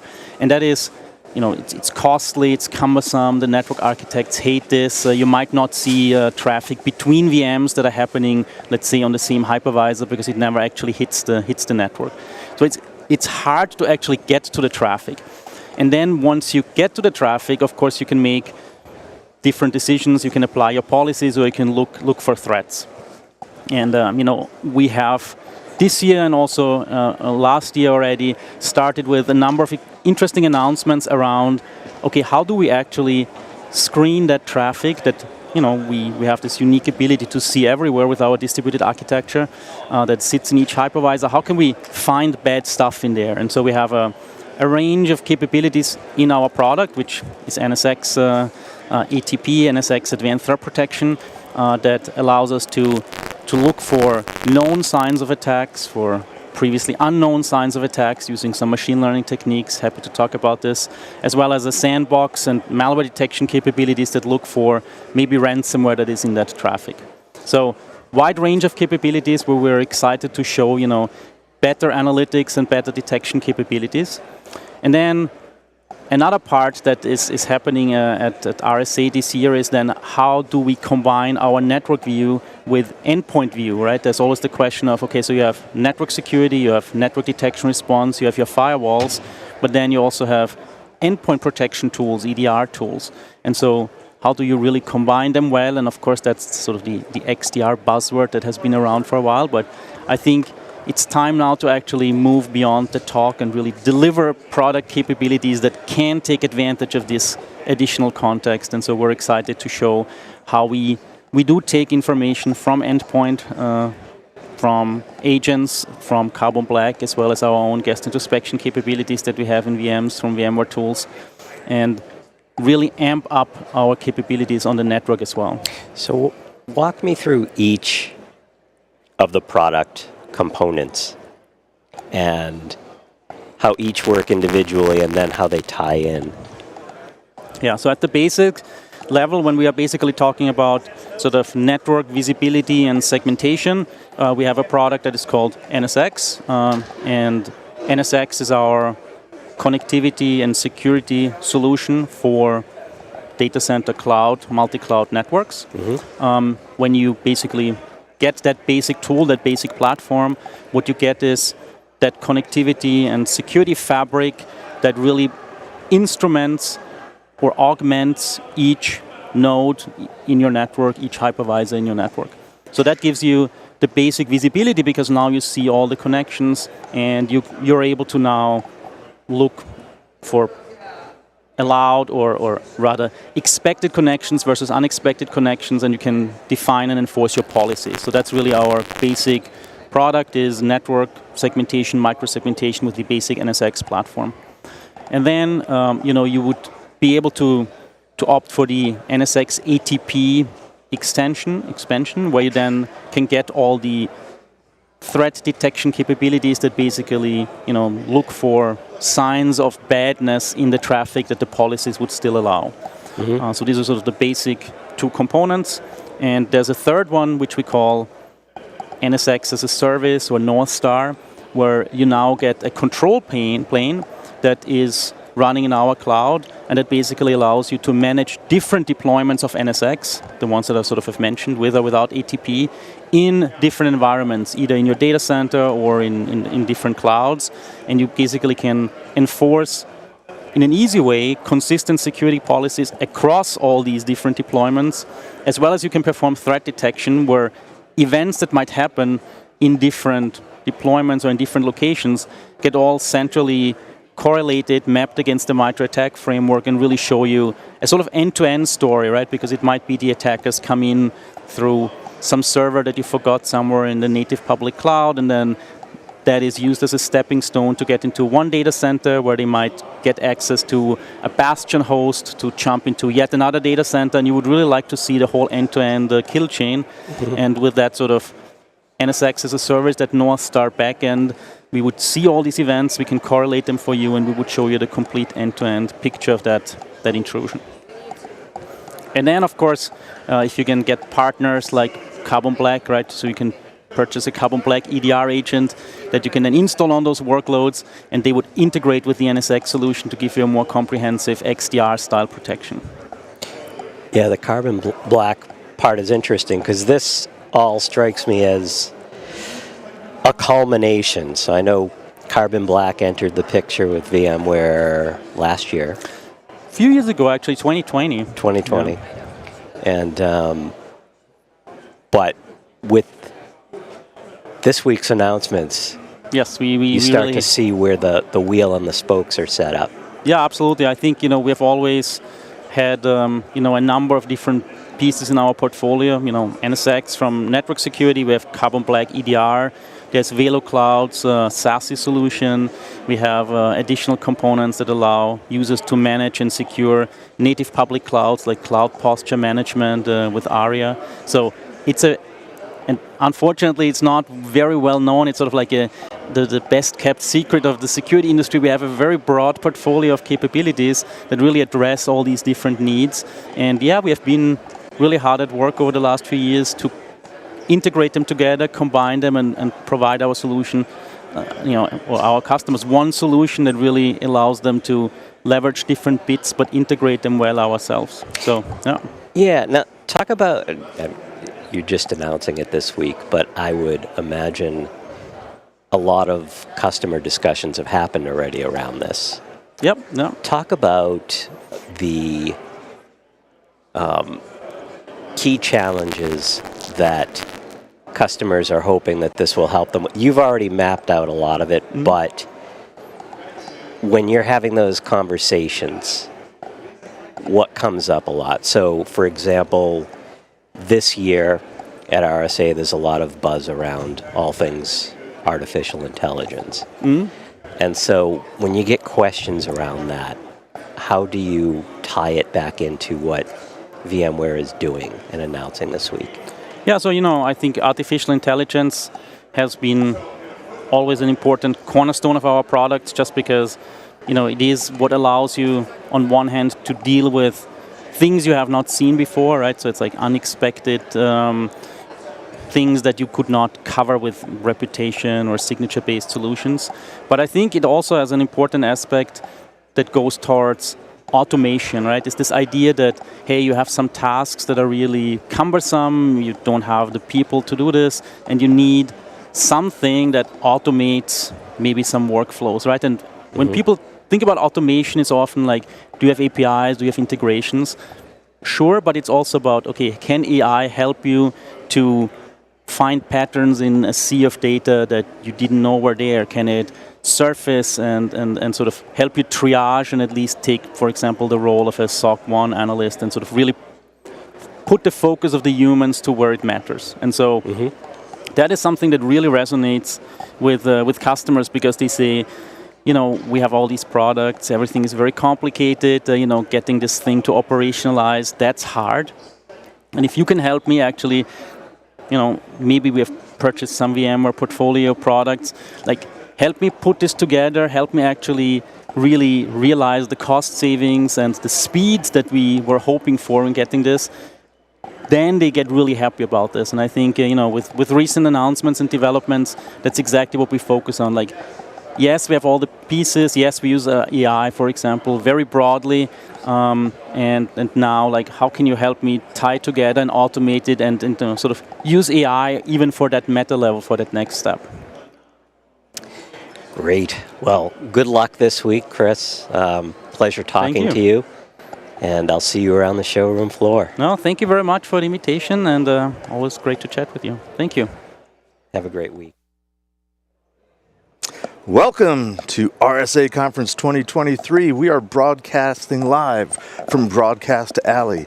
I am Jeff Mann. I'm a co-host of Paul's Security Weekly, and I'm sitting here with Teresa Lanowitz. Teresa is the head of cybersecurity evangelism for AT&T Business. Teresa, welcome to RSA. Thank you so much, Jeff. It is awesome to be here in Broadcast Alley. This is just so exciting. It's awesome to be back at real live conferences. We're still saying that after years of lockdown and shutdown. Tell us about this thing that's sitting next to us. AT&T's put out, how many years has this been? So this is our 12th edition. 12th edition. This is the AT&T Cybersecurity Insights Report. It's our 12th edition, and it's launching today, April 24th, here at RSA. Okay. And so this is the 12th edition, and what we've been doing for the past 4 editions is really taking a look at how this new generation of network, lower latency, higher bandwidth, is really impacting the next generation of computing and what you're doing to secure those assets that you're putting on that new style of network. So what you're doing to secure the data, the applications, the endpoints, and so on. And so this one is really focused on the edge ecosystem. And that ecosystem is internal as well as external. So, some of the things we found from this edition of the report, this is a qualitative report as well as a quantitative report. It's a quantitative report, global audience. We surveyed 1,418 people for this report. Wow. From security, line of business, application development, network, operations organizations from around the world. Right. And what they told us this year was that security is not a do-it-yourself activity as you're moving to the edge. So you really need that internal collaboration. So we're starting to see those silos that have been erected over the past 40, 50 plus years. We're starting to see those break down. But what they also told us was that bringing in that third-party trusted advisor was critically important for them. Hey, before we get too far, I always like to qualify topics for our listening audience, not assume that everybody knows everything that we talk about. Can you just give us a real brief rundown of what we're talking about when we talk about the edge? Yeah, so if you talk about edge, and edge is a really, really popular term right now, and that definition of edge is really in flux. Okay. And depending like every other term in our industry. Okay. So depending upon who you talk to, and that definition tends to skew to, if you're a vendor, it tends to skew to the tech stack that you're selling. Right. If you're an enterprise user of that technology, it tends to skew towards that stack that you're using. Gotcha. So what we did for the purpose of this report, we said there are 3 common characteristics that you need to think about when you think about edge. Okay. The first, it's software defined, and that can be on-prem or in the cloud. Okay. Secondly, your workloads, your applications, it's closer to where that data is being generated and consumed. And then the third characteristic is it's that distributed model of management, intelligence, and networks. And if you think about those characteristics, you say, okay, that's pretty academic, but think about it in real life. We've all experienced edge computing. Think about going into a public parking structure and you have those boards that say, level 1, there are 2 spots available. And you say, well, I'm not going to drive around, I'll go up to level 2. Right. Level 2, 40 spots available. That's edge computing. It's that near real-time information because that data, when a car pulls out of that parking spot, that data is not being backhauled to a data center somewhere. It's living right there on that edge. So that's how we have defined those 3 common characteristics. Okay. And we've seen edge use cases really, really evolve over the past couple of years. So there's a lot of business benefit. Organizations are looking at this saying we need to really figure out what the business outcome is going to be for edge and what we're going to do because they see it as a business differentiator. So I'm guessing one of the questions and something that's addressed in the report is what are the problems, what are the security issues that all these companies and organizations that are trying to deal with the edge are experiencing, so that you're getting real feedback from real edge users or consumers. Yeah, most definitely. And we surveyed 7 different industry verticals. Okay. So healthcare, retail, finance, energy and utilities, manufacturing, transportation, and U.S. SLED, so state, local government, and higher education. And so in the report, we talk about use cases for all 7 of these industries. And we also show where we were last year, from the research from last year to the research from this year. So things from a financial perspective, things like real-time fraud prevention, from manufacturing, smart warehousing, from U.S. SLED, smart buildings. So there are a lot of really interesting edge use cases. And we found that 57% of our survey respondents are either in proof of concept mode, partial implementation, or full implementation. So that's really compelling news, really important information to come out. But one of the things that we also found is that organizations are saying, you know what, right now for the edge, the common endpoints that we're using are laptops, desktops, tablets, and phones. And 48% of people said, yeah, those are those most common endpoints. But 30% of our participants said, you know what, we're looking at these new intentional purpose-built devices for edge computing. So things like autonomous robots, autonomous vehicles, autonomous drones, wearables for after surgery, things that only give you exactly the information you need. You don't have that bloat of the software stack and so on. So there's some really interesting stuff going on there. It's fascinating and scary all at the same time. I was in Phoenix for a few days, over the weekend, visiting family on my way out here, and we were out driving one afternoon, and they had I forget what the company is, and I shouldn't endorse them, but they had a driverless car. That's one of their test beds, and it was just a little unnerving to look over and see nobody behind the wheel of a car that's driving right beside you. Yeah, going at those speeds, right? It put me on edge, I'll tell you that. So you mentioned 7 verticals. I would imagine, like all things in the cybersecurity and the IT world, there's a lot of things that are uniquely the same, and there's a lot of things that are uniquely different. Anything that really stood out that's reflected in the report? Yeah, the interesting thing is we see a pretty balanced approach to investment for security, and that's across the board. So you said uniquely the same and then uniquely different. So across all industries, they told us that on average they're investing 22% of their overall edge budget in security. And you think, well, 22%, okay, but what does that compare to? We asked them about security, applications, network, and then strategy and planning.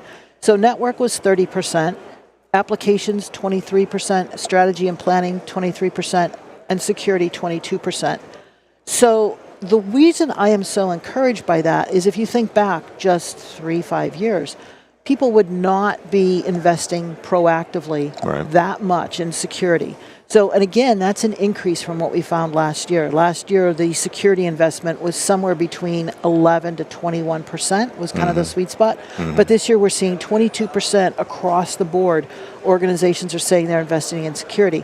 So there's that balanced investment, which goes back to that idea of those silos that we've built up in our IT organizations over the past 4 or 5 plus decades are starting to erode. So it's no longer just one team saying, hey, I'm going to do this, I'm going to give all my money to this one area, and security, you're an afterthought, applications, you're an afterthought.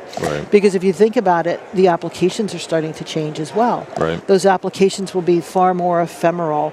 They'll be headless, non-GUI types of applications, and we're getting away from that idea of we're sitting there at our laptops, we're sitting there at our tablets or our phones. It's about machine-to-machine communication and getting that relative near real-time information.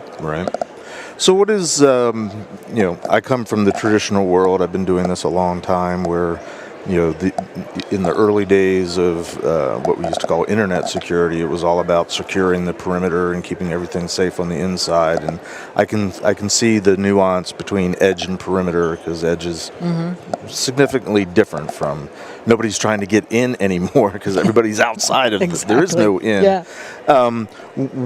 What are some of the challenges that security teams are facing in trying to, I can't imagine that they do the traditional anymore with edge technologies. They've got to come up with new ways of doing new things. Touch on that a little bit. It's all in there, right? So, and this is a very comprehensive report, 52 pages. One of the things we see is that the more organizations put out edge use cases in either full or partial implementation, the more they're aware of the cybersecurity controls that they need. And I think where we are, there's this cultural shift in cybersecurity right now. And the thinking is changing from this legacy thinking, like you said, the Right. perimeter, kind of everything's inside our I'm a data dinosaur, I admit it. center. Everything's kind of in our data center to Right. everything's now at the edge, and we have to think differently about this.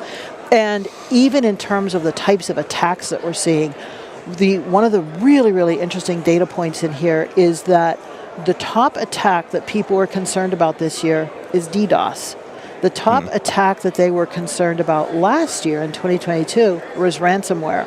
Interesting. And if you think about what has happened with ransomware, all the big ransomware attacks we had in 2021, everybody bolstered their security hygiene. Everybody said, we're going to train people what to click on, what a malicious link looks like, that sort of thing. And as an industry, we're going to patch our systems because we finally have a reason to. Yeah, exactly. Well, patching is a really interesting point as well in this report. But so, ransomware kind of people feel as though, they've done a lot. But now DDoS is starting to come apart.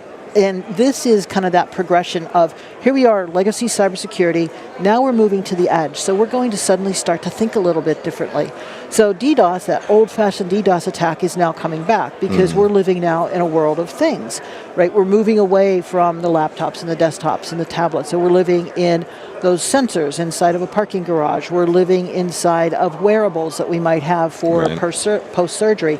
So to actually execute a DDoS attack is something that an adversary can really get a lot, gain a lot with, and then work in conjunction, of course, with a ransomware gang. So that idea of DDoS coming back is kind of the top attack vector that we're seeing, and that's what we saw across the board. That was the most common one. And in the report, we have it broken down by different industries. So, for example, manufacturing, they're very, very concerned about attacks against the endpoint. Financial services, they're very concerned about business email compromise. So you can take a look at it and see that different industries are worrying about different things. And what I always advise people to do is take a look at this report, use it as a guide to start the discussion inside of your own organization. Everybody's thinking a little bit differently. Everybody's looking at things differently. Do you concur with what your organizational peers, your financial or your industry peers are saying, or are you kind of seeing something completely different? Right. So AT&T obviously knows a little bit about the networks and and knows all of them. What is AT&T Business offering to help clients out beyond giving us a lot of good information? Yeah, so AT&T Cybersecurity, we offer two ways for our clients to engage with us. The first is through cybersecurity consulting, and the second is through our AT&T Cybersecurity Managed Security Services. Okay. So that's the two ways to engage with AT&T Cybersecurity. And we also have Alien Labs, which is our threat intelligence unit for AT&T Cybersecurity. Gotcha. And that Alien Labs Threat Intelligence Unit works in conjunction with OTX, the Open Threat Exchange, with something like 200,000 people from around the world, cybersecurity professionals, discussing and submitting indicators of compromise. Our AT&T Alien Labs team takes that, enriches the data that's coming through in the indicators of compromise, and then they use that to really fuel everything that we're doing inside of our SOCs. So we have 9 global SOCs that operate 24/7, 365. Every type of certification you want, our cybersecurity consultants have it, our cybersecurity SOC analysts have it. So we offer a variety of ways to really engage. Super. Well, I want to thank you for taking the time away from your busy conference schedule to sit down and chat with us. Really excited. I'm not going to do it this week. It's too busy, but to sit down and digest this report. For those listening, if you want to get a copy of The Edge and learn more about what AT&T Business is doing, you can go to securityweekly.com/ATT-RSAC. That's Alpha Tango Tango, Romeo Sierra Alpha Charlie for you DoD types. Thank you. Thanks, Teresa. Thank you so much, Jeff. Good afternoon, everybody. I'm Bill Brenner, VP of Content Strategy at Cyber Risk Alliance and Security Weekly, and I hope everybody who is here is enjoying day one of RSA Conference 2023. I'm very pleased to be sitting here with Vinay Anand, Chief Product Officer at NetSPI. Welcome. Thanks, Bill. How are you? I'm doing well. How about you? Doing very well. Looking forward to the show. So NetSPI is all about, not just all about, but ESM, External Attack Surface Management. And this is a topic, a line of technology that still isn't quite as understood as it could be. So start by breaking that down to me. Talk about what External Attack Surface Management is, what the goal is, how it works. Yeah, sure. So NetSPI is a leader in offensive security and pen testing. So offensive security means looking at your entire IT estate and detecting where you are exposed, from outside, from inside, all over. From outside the network, from inside applications, mobile, vulnerabilities, IoT. We look at every part of your attack surface. And we use a combination of automation, tools, platforms, and pen testing. So we bring it all together to detect areas where you're exposed and also detect what the risk is and how important is that exposure. So that is the kind of the big picture. Now coming to ASM, or Attack Surface Management, this is a relatively new concept. The concept's been around, but in terms of products and presence in the market, it's only in the last few years that you've seen products come out into the market. Today we are calling it EASM, External Attack Surface Management. Started as ASM. And the basic premise here is you build scanners and automation to probe your network to detect where you're exposed. And when you do it from outside your boundaries, you start identifying all the assets in your network that are exposed to the internet. That is the basic premise it started with. And as the technology matured and people started getting comfortable with it, it started branching into external and internal. So there's this concept called EASM, External Attack Surface Management. You also have something called CASM, Continuous Cyber Asset Attack Surface Management, which is more of an internal thing. But the premise here is you probe every asset to detect which ones are exposed. And then you detect what is exposed. Is it a port that's exposed? Is secret keys exposed? At the app level or the protocol level? So you go up and down the stack, and then you look at a holistic approach to that particular asset, if it's a server or a EC2 instance or whatever else. And then you identify which areas are exposed. So that is the basic premise. And then you build technology on top of it for a qualitative assessment of what you found. Now, as customers and prospective customers are coming to you to talk about External Attack Surface Management, what are some of the pain points that are coming to you with, looking for help, and tie that back into what you've just described in terms of what ESM is? Yeah. So at a basic level, customers really are largely blind to what assets are exposed to the internet. Let's start from there. Some of them are intentional. You expose a server because people outside your network needs to access it. It's either an e-commerce server or your partners have to access it for various reasons. You have a web server, etc. Oftentimes, you also expose assets because they're misconfigured out of mistake, and that is a risk to your security. At other times, there's also shadow IT, where people, usually in the development side or testing, bring up assets, bring up servers, they're doing something with it which is not necessarily approved or signed off by InfoSec, and that might end up being exposed because it's not configured according to your security policies, etc., etc. So there's a combination of things that are intentional, you want to have them visible outside, things that are misconfigured, or things that are just shadow IT. Customers don't have a holistic view of all of this. So the first thing they want to do is, look at my estate and tell me what is exposed. And then we'll figure out how much of these is approved and how much of this is not approved. It starts from there. And then you look at vulnerabilities on each of these things that are exposed. Some assets may be exposed, but they may be harmless because they're so rock solid. There's no vulnerability. You can't do anything with it. But in some other cases, there are vulnerabilities associated with those assets, which make them high risk. And then, depending on how sophisticated the vendor is, for instance, we are able to connect those exposed assets to other internal assets that are connected to it. And they could potentially be at risk because you have a door open. So you can take it forward to the next level and say, okay, we found all the assets that are exposed, out of which, let's say, 10 of them are not approved or danger to your environment.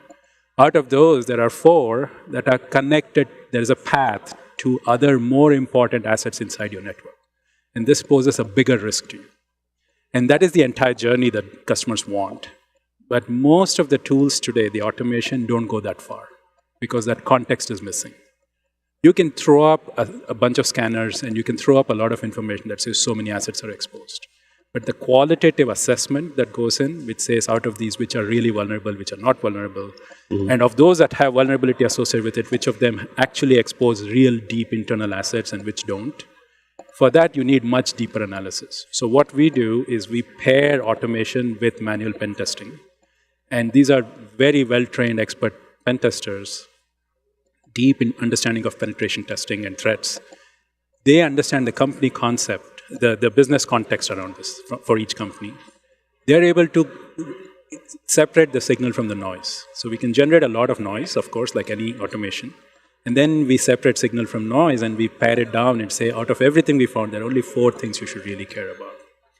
That is the premise of what customers are looking for. So there's the triage. It's a triage. Yep. Between automation, business context, deep testing, and understanding the net impact of the exposure. Not just that asset A is exposed, but what could that lead to?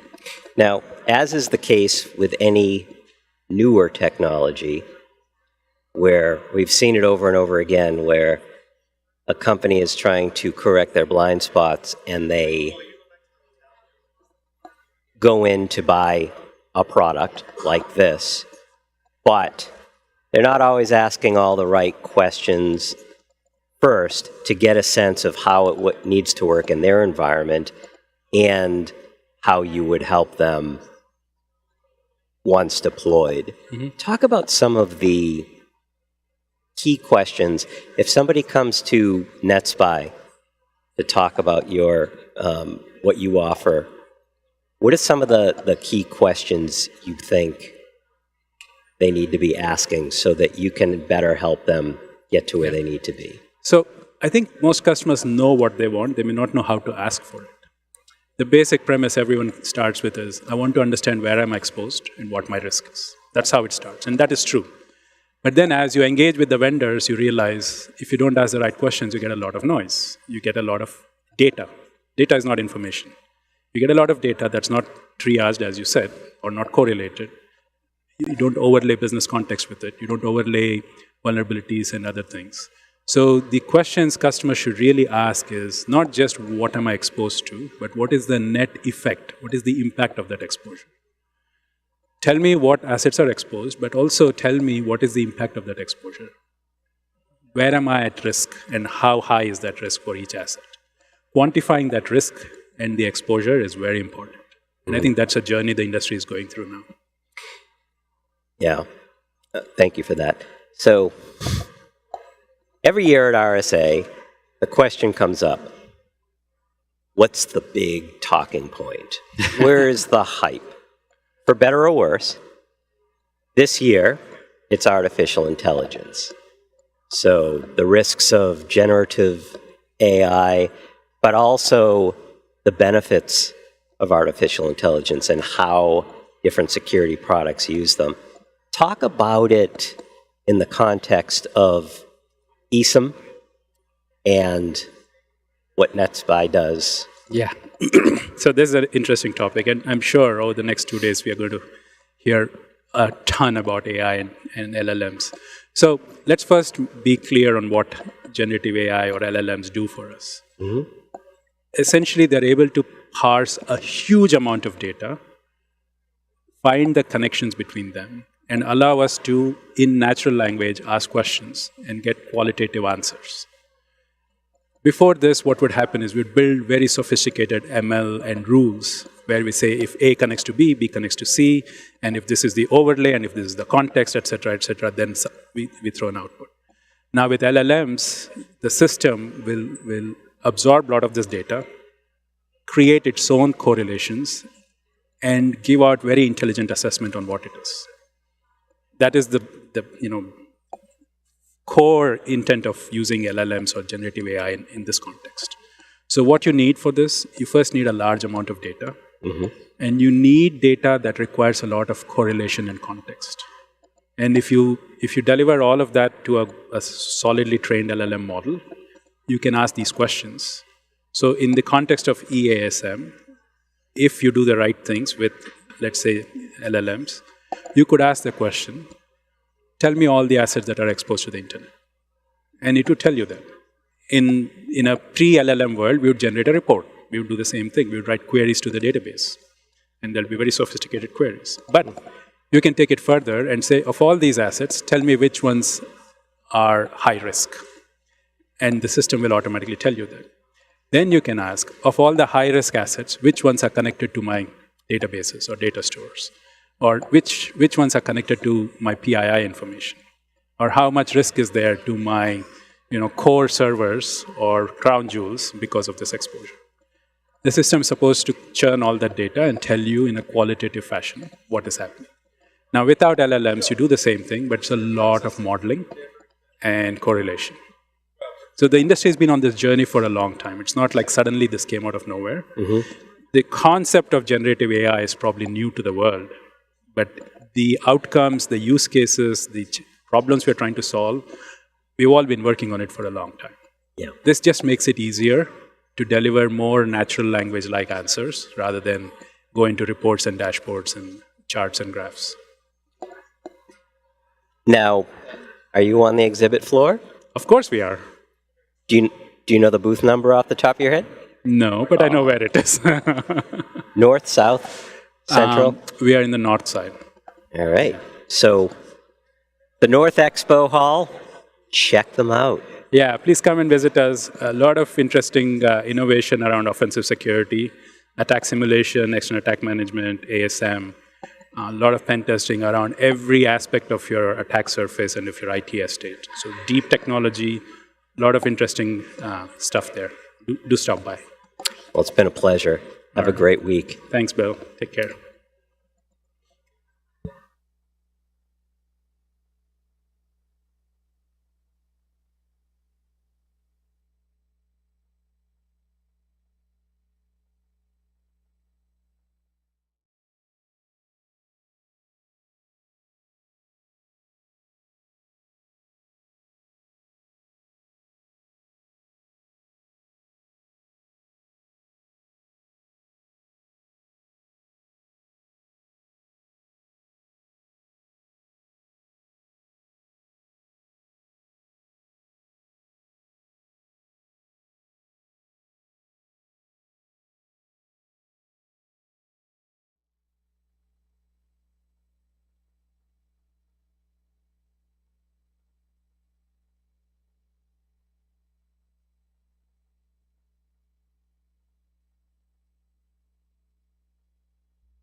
Do the words free time or relaxation sound foreign to you? Perhaps you've been stuck in the office too long, battling cyber threats or worrying about the next strain of ransomware. Let Sophos help provide peace of mind 24/7, 365 with cybersecurity delivered as a service. Because we want you to get back to your weekends, family dinners, and everything in between. And you'll get there with Sophos. Visit securityweekly.com/Sophos to learn more.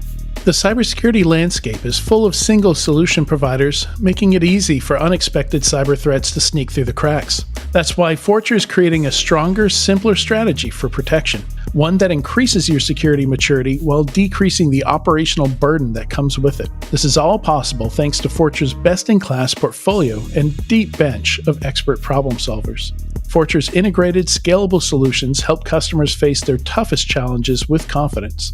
Learn more at securityweekly.com/Fortra, Fortra.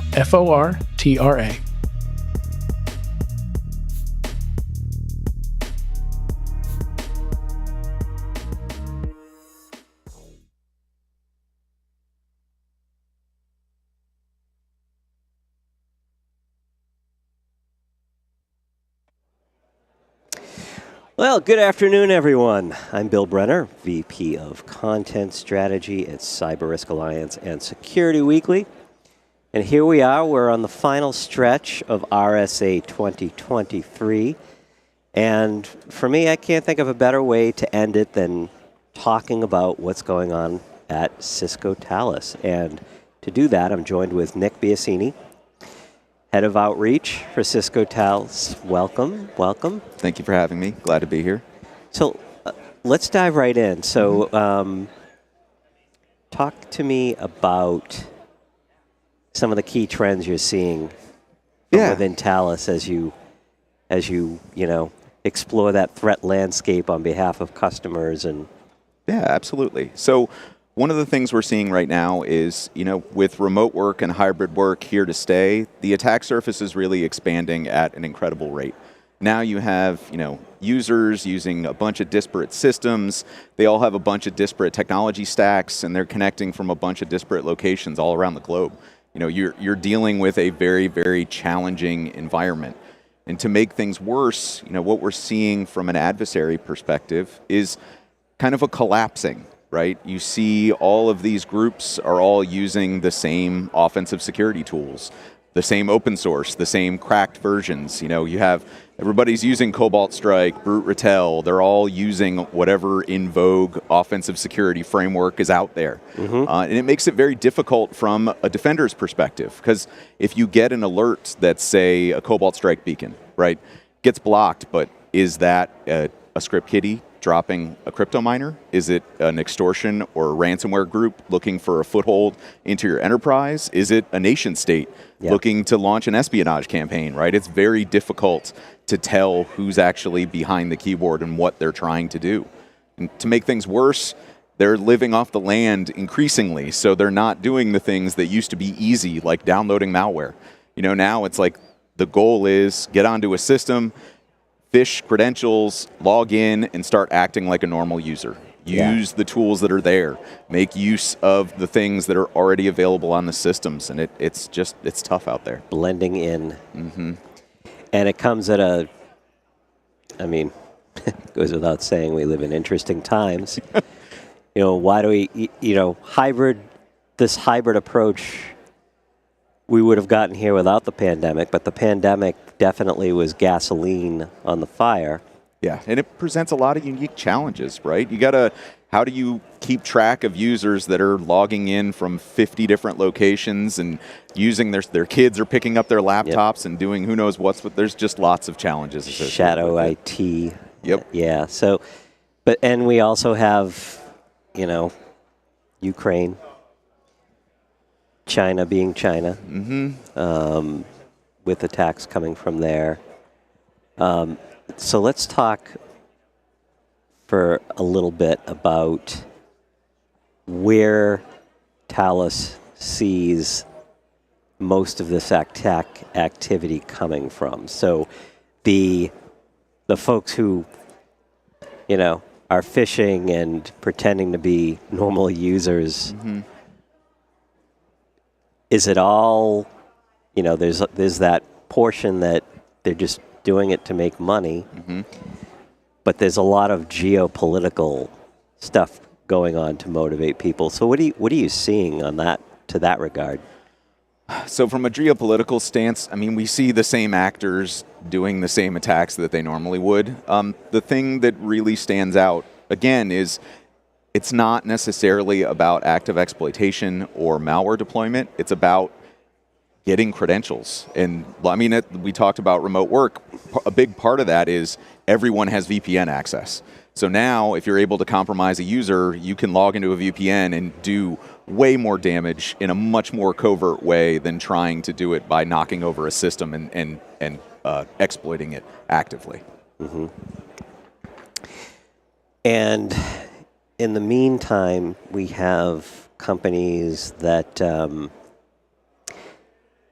struggle when it comes to things like incident response, managing this suddenly enormous cloud infrastructure in front of them.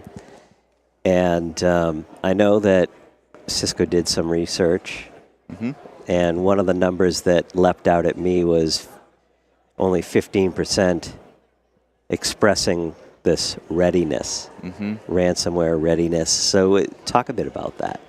It's tough. I mean, the basics really make a difference. So it's very difficult to be ready and prepared for those types of attacks when you don't even understand the assets that you're responsible for.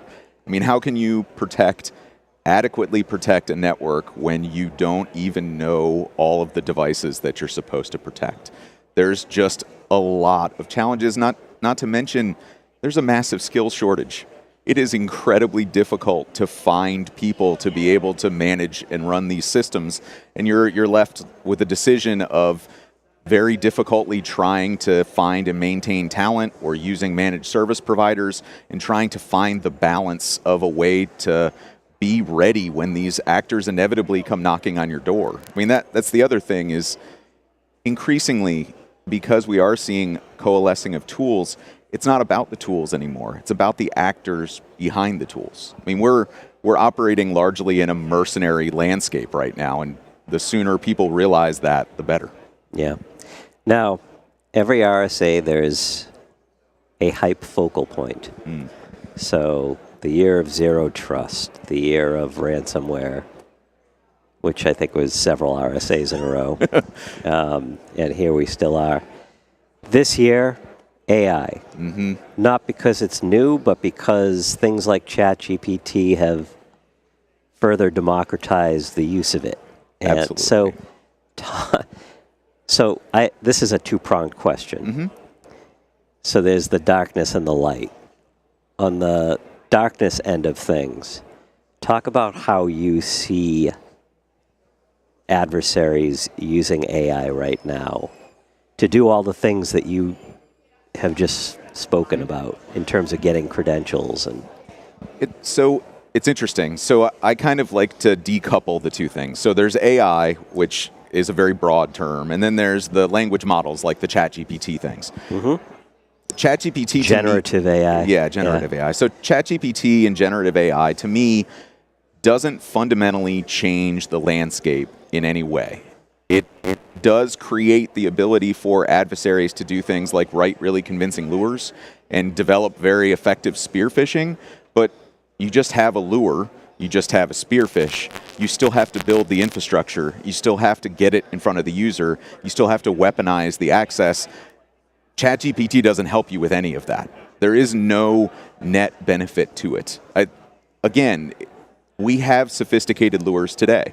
We have very good spearfishing techniques today. All it's going to do is provide maybe some more access to more users, but it doesn't fundamentally change the challenges that we face in security. It's just going to be more of the same of what we're already seeing. Now, if you're talking specifically about AI, I think there is potential for that to have a very large impact, but not in the ChatGPT generative AI aspect. More of you have the ability to train artificial intelligence on your own data set and make use of it. If you were to take an AI and train it heavily on vulnerability data and exploit data, you potentially could have a very powerful tool, but it is not something that everyone is going to have access to. This is only going to be your state-sponsored groups, enterprises with very deep pockets. This stuff is extraordinarily expensive to actually use. It will have an impact, but it is not going to be democratically distributed. It's going to be left to a very, very small group of adversaries. So, based on everything that you've been seeing, how How would you, there's that 15% readiness statistic, but by and large, what are your thoughts on how security as an industry is doing? Are we winning this battle? Are we losing it? My sense is, I feel like it's kind of 6 of one, half a dozen of the other. I feel like we're generally the overall security intelligence and security hygiene of average users we see is rising. Users are getting better at understanding how to operate on devices. The flip side of that is social engineering is alarmingly effective and easy.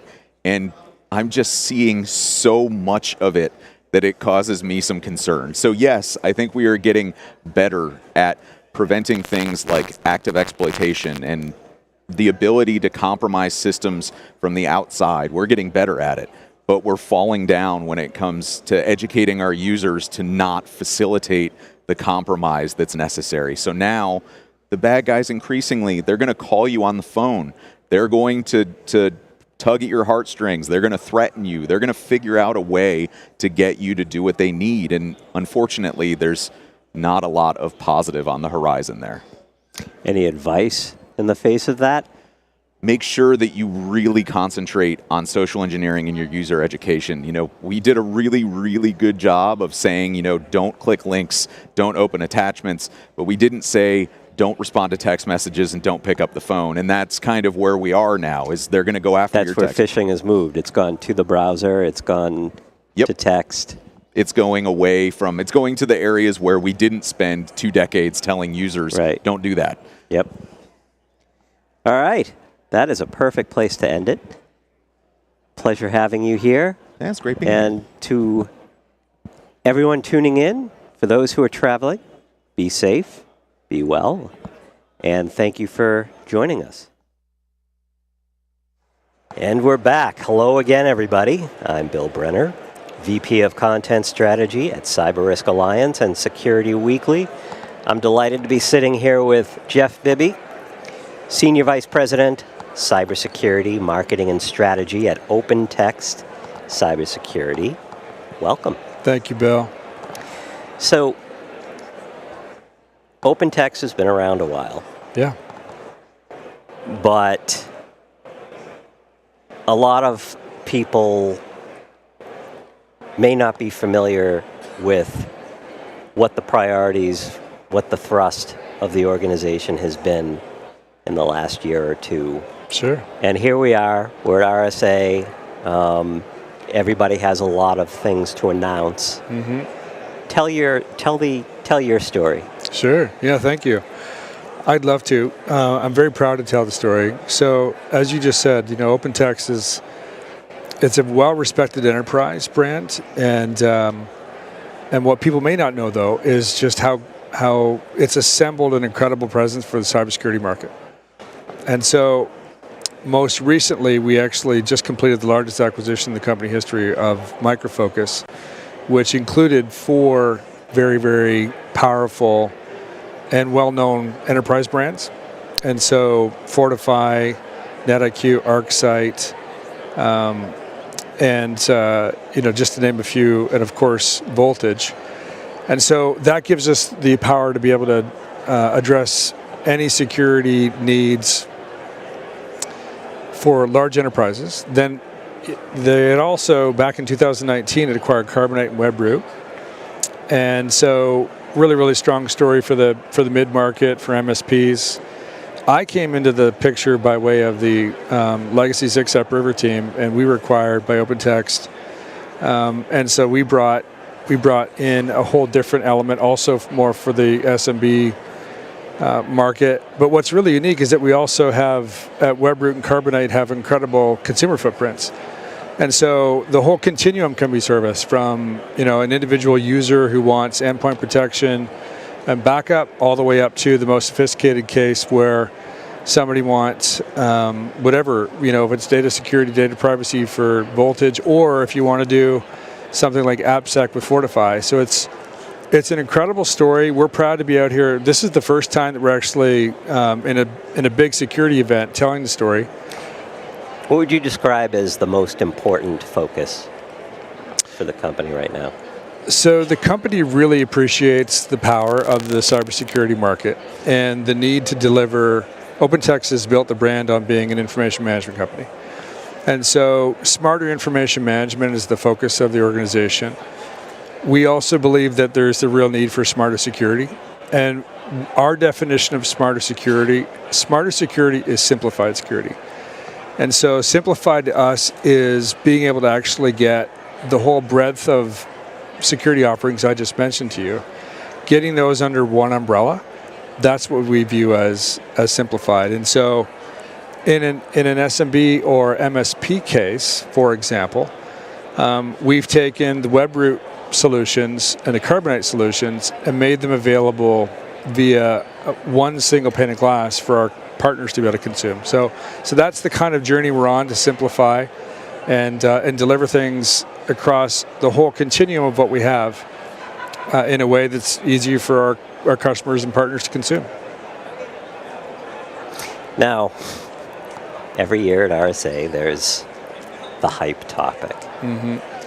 The hype topic this year is AI, which, as you and I were discussing before we went live, is certainly not something new, but tools that have become more publicly available, generative AI, mm-hmm. it has really brought that focus up a few decibels. Oh, yeah. So talk about, for better or worse, mm-hmm. where you see it fitting in to the OpenText story and what you do. It's exciting. It's really exciting, and absolutely, yeah. I mean, I guess last year was XDR was the order of the day, and now we're into AI. As we talked about, I think first and foremost, what it's going to force a lot of organizations to do, as it should, is to have a policy framework in place and understand how you're going to, allow that into your organization and what you're going to do with your dev environments. That's obviously, a huge part of what we're doing right now. We use machine learning and have for a long time to improve our libraries, our policy controls that are looking for, unwanted mail. That's been used forever. And so it's something that we're going to take in stride and deliver it for consumption to our customers when they want it. But first and foremost is just meeting it where it is right now, which is still just needs a lot of policy safeguards before it's really ready for all ingestion and everything we do. Threat intelligence clearly is an area that we're very strong with the Bright Cloud brand, with the ArcSight brands. And so, we can get even stronger with exploring AI there. But the talk is out a little bit ahead of where I think most consumers or customers are ready to really consume it, Yeah, it runs the gamut from this is going to take over our jobs to Skynet. Right, that's right, exactly. So the reality is a little more boring. Grounded, a little more grounded, that's right. Yep. So where is OpenText on the showroom floor this year? We are, we are actually in two spots. And so we have a Bright Cloud booth, which is, as I mentioned, our threat intelligence offering. And then we have in the North Hall, we have a big presence where that's the place where people can actually come over and see a demonstration of some of the unique innovations that we have. We're in a very, very privileged position to be able to take under our own roof, take some of these brands like Voltage and look at using, for example, the Voltage File Analysis Suite, pairing that with legacy OpenText Documentum, and being able to do a quick scan of the Documentum environment to see if there's sensitive information that may exist in that environment. And then coupling that with, coming in behind that with the Voltage data security offering. So if you do detect something, that you're able to actually act on it, whether you want to encrypt it, whether you want to just quarantine it, whatever the case may be.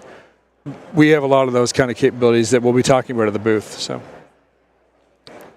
very good. Yeah. Well, enjoy the rest of the week. Thank you, Bill. We appreciate the opportunity to be here. My pleasure. Thank you. Welcome to RSA Conference 2023. We are back live in Broadcast Alley. It's so good to be back in the middle of the conference. I'm your host, Matt Alderman. For this interview segment, we have Randy Watkins. He's the Chief Technology Officer at Critical Start. Welcome, Randy. Thanks, Matt. Glad to be here. We're going to talk about managed detection and response. Sounds good. I know a little bit about that. Good. So one of the kind of precursors for this is this discussion about skills gap, right? We actually did a pre-recorded session that aired today on Business Security Weekly talking about is it a headcount problem or is it a skills problem?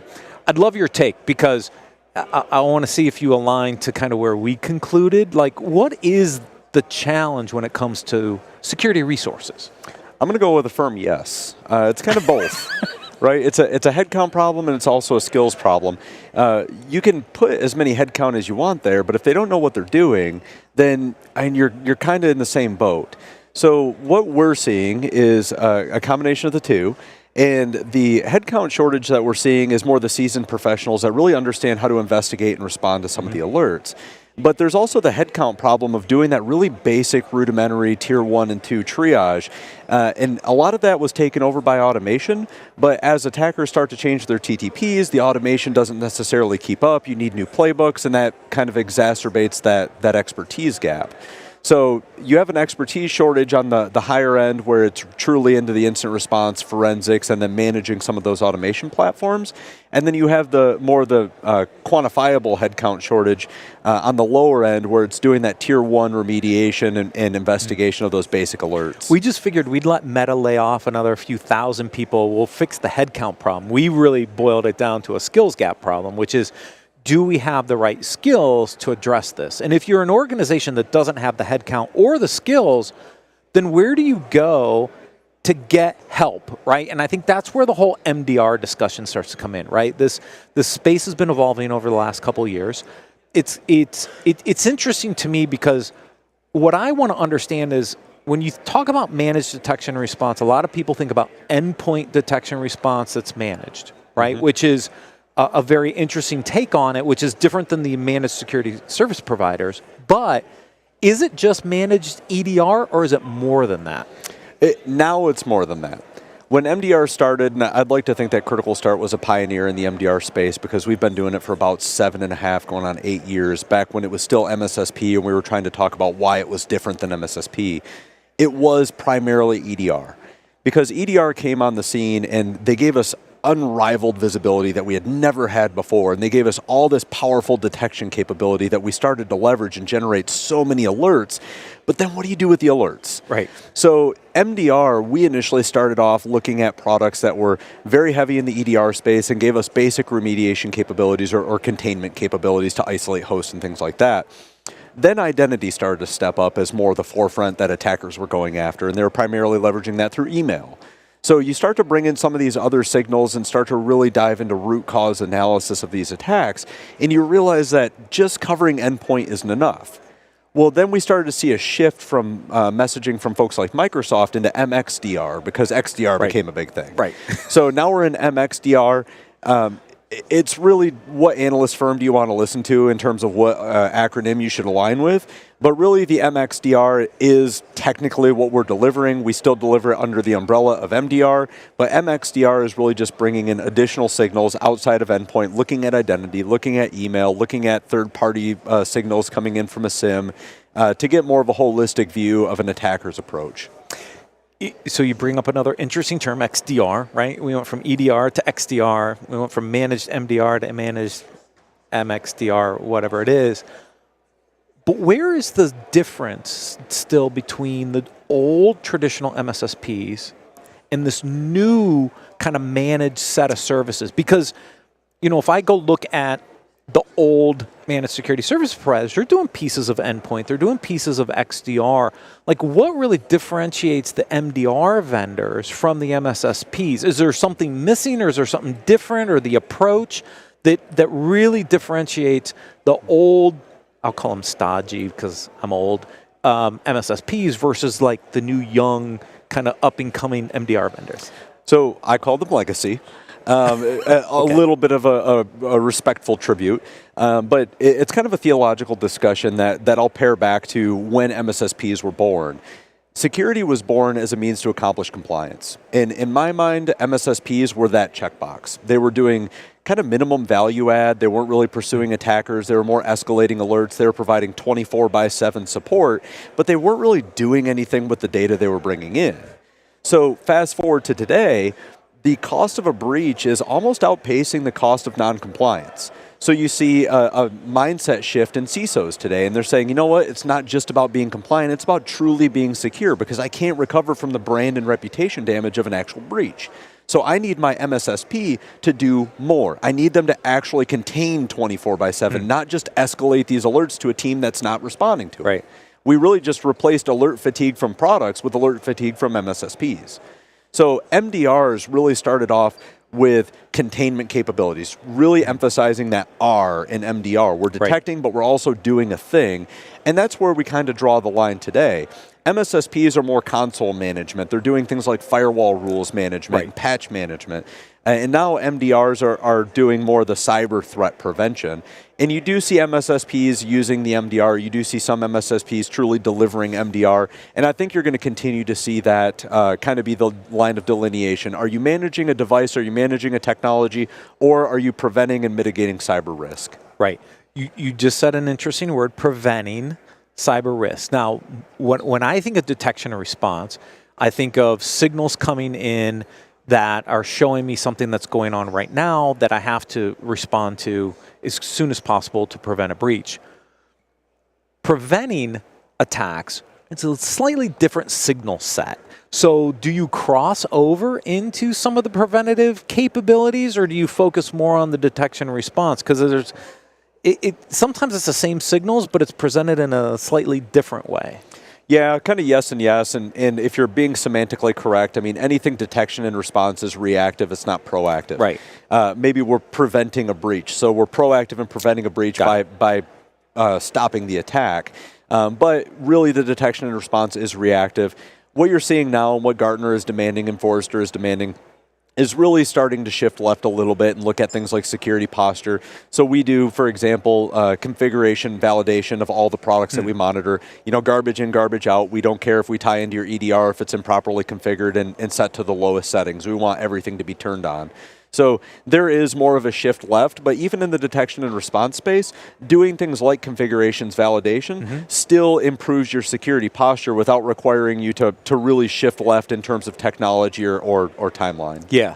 Well, you said this earlier with the MSSPs, right? It was firewall rule management, then it was vulnerability detection, right? Kind of the basic stuff. But configuration has always been this big gap, I think, in the industry for a long time, having built the policy compliance module back at Qualys back in the day. It's like configuration matters. Like a misconfiguration is just as bad as a critical vulnerability, but you have to look at all those. So when you define MDR going forward, what are the things people need to think about from their MDR provider? Like what's in scope or should be in scope for an MDR service that people can start to really evaluate the market kind of more clearly now that we've kind of started to differentiate the differences between MSSPs and MDRs? Yeah, so not to overtly plug our new white paper, but we did just release a white paper on the 10 things you kind of want to consider during the evaluations of your MDR and a couple of pitfalls to avoid. But looking at the space overall, an alignment from a technology and strategy perspective is first and foremost. There's a number of different vendors, you know, a couple 100 feet away that are down in the basement. If you have their technology, you definitely want to make sure your MDR supports it one way or another, whether it's reading in the signals or using it for response capabilities. Also, like the level of risk mitigation that they're going to perform in terms of alert resolution is key. One of the big differentiators we see across the space is SLAs. And there's a semantically overloaded term that they're using now called SLOs, where they're service level objectives. Essentially, it's best effort, but there's no contractual obligation to fulfill the duty. And that's kind of dangerous, right? Because you can miss your SLOs, but there's no real penalty. There's no penalty in the contract for missing your SLO. Because, Exactly. Either that or they'll align SLAs to critical, high, medium, and low. But who's to dictate what's a critical, high, medium, or low? Because routinely we see attackers using wall bins or live off the land binaries to skate through on medium and low alerts and not really set off the alarms. So you really do have to look at what is your MDR provider resolving and in what time period are they promising that resolution. And then to that point, is resolution. Are they actually going to contain the threat, or are they going to recommend containment? It seems weird that you would be considered an MDR without the R, but we do still see that here and there, and Gartner actually differentiates between big R, little R being, hey, we'll contain the threat, big R being, we do have incident response capabilities. Got it. So if you don't have that in your plan, if you don't have an incident response playbook or anything like that, definitely leverage your MDR provider to move seamlessly from, hey, we've identified this attack, we've contained it, but we need to do litigation, you need to do legal disclosure, things like that. Let's talk containment for a second, because you talk little R, big R. Do you need orchestration platforms to orchestrate some of this remediation, right? We've seen this kind of combination of the SIM and SOAR over the past few years. Can I just use a SIM for incident response and use a bunch of manual processes? Do I need to have a SOAR and execute playbooks? Like, is that something people should evaluate as part of their MDR provider, or doesn't it matter? If you already have a SIM and a SOAR in place, it's good to ask your MDR provider how they're going to leverage your technology to do that response. If you don't have a SIM and SOAR in place, then it's good to ask your MDR provider what they use for the detection and response. Most MDR providers, including ourselves, are going to have a homegrown SOAR platform in the background. So really what customers should ask about is transparency to that SOAR platform and how it's being leveraged to respond more quickly to those threats. So it comes down to, do I get access to that platform? How do I see what you guys are doing? How do I validate what you're doing? And then how do you ensure quality assurance across your entire platform? Because MDRs can actually be just as disruptive as an attacker if you go through and start isolating endpoints with no real checks and balances in place. So everybody's going to use a SOAR. It's just a matter of how they use it. What access to it does the customer have, and is there quality assurance in place to make sure they're not, almost acting as bad as an attacker? Yeah. I got one more question for you. It's kind of a curveball, but not really. When we think about breaches, 82, 86, 88% come from the human element, right? These have been things that have been published in the Verizon Data Breach Report for a long time. And if we're focused on the endpoint and the network and all these other things, do we have enough human context in these services to really help us understand where some of the human risk is in the environment? I'm just curious where this market continues to evolve, because we see the human still being the biggest component. So we know it's not just a technology problem anymore, but are we seeing some enhancements, some innovation to really understand the human element in these types of services to give us better context so that we can be a little more targeted also in some of our response activities? Yeah, I mean, over the last couple of years, there's definitely been a resurgence in, going after users, going after their IDs, and we call it Layer 8. Layer 8 is obviously the most susceptible layer to attack. And it's also the cheapest for an attacker to go after with the lowest risk of getting caught. So actually, about 3 years ago, the term ITDR started to emerge, the Identity Threat Detection and Response. It was almost like a brother to MDR. But really, that's kind of merged together in the MXDR platform. And we do see enough signals if we're getting those signals. The problem is often that the customer doesn't have the necessary technology or they can't feed it to the right location to get the signals to properly align with the endpoint. And that's where true MXDR platforms like Microsoft with Sentinel, they really start to combine those signals to provide a great holistic view of the attack. So we can say, hey, it's a compromised machine, but it really started from a compromised user credential that's logged into 18 other machines. And then you can respond on both the endpoints and the identity and really kind of cut the attacker off from all angles. And oh, by the way, they have privileged access and Yeah, exactly. all those other indicators. Well, that's the good That's a good thing about some of these different identity providers is they're able to wrap in the context of what they have access to with the context of the riskiness, the risky actions of the user to give you that better view of this is the user account and it is compromised. Here's the blast radius given that compromised account. Right. So MDR expands to cover all the different angles to provide customers a better detection and response capabilities. That's what I just heard today. That's the goal. That's what we're after. Awesome. Randy, thank you so much for joining us. If anybody wants to learn more, please visit securityweekly.com/critical start RSAC. Thank you for watching and listening.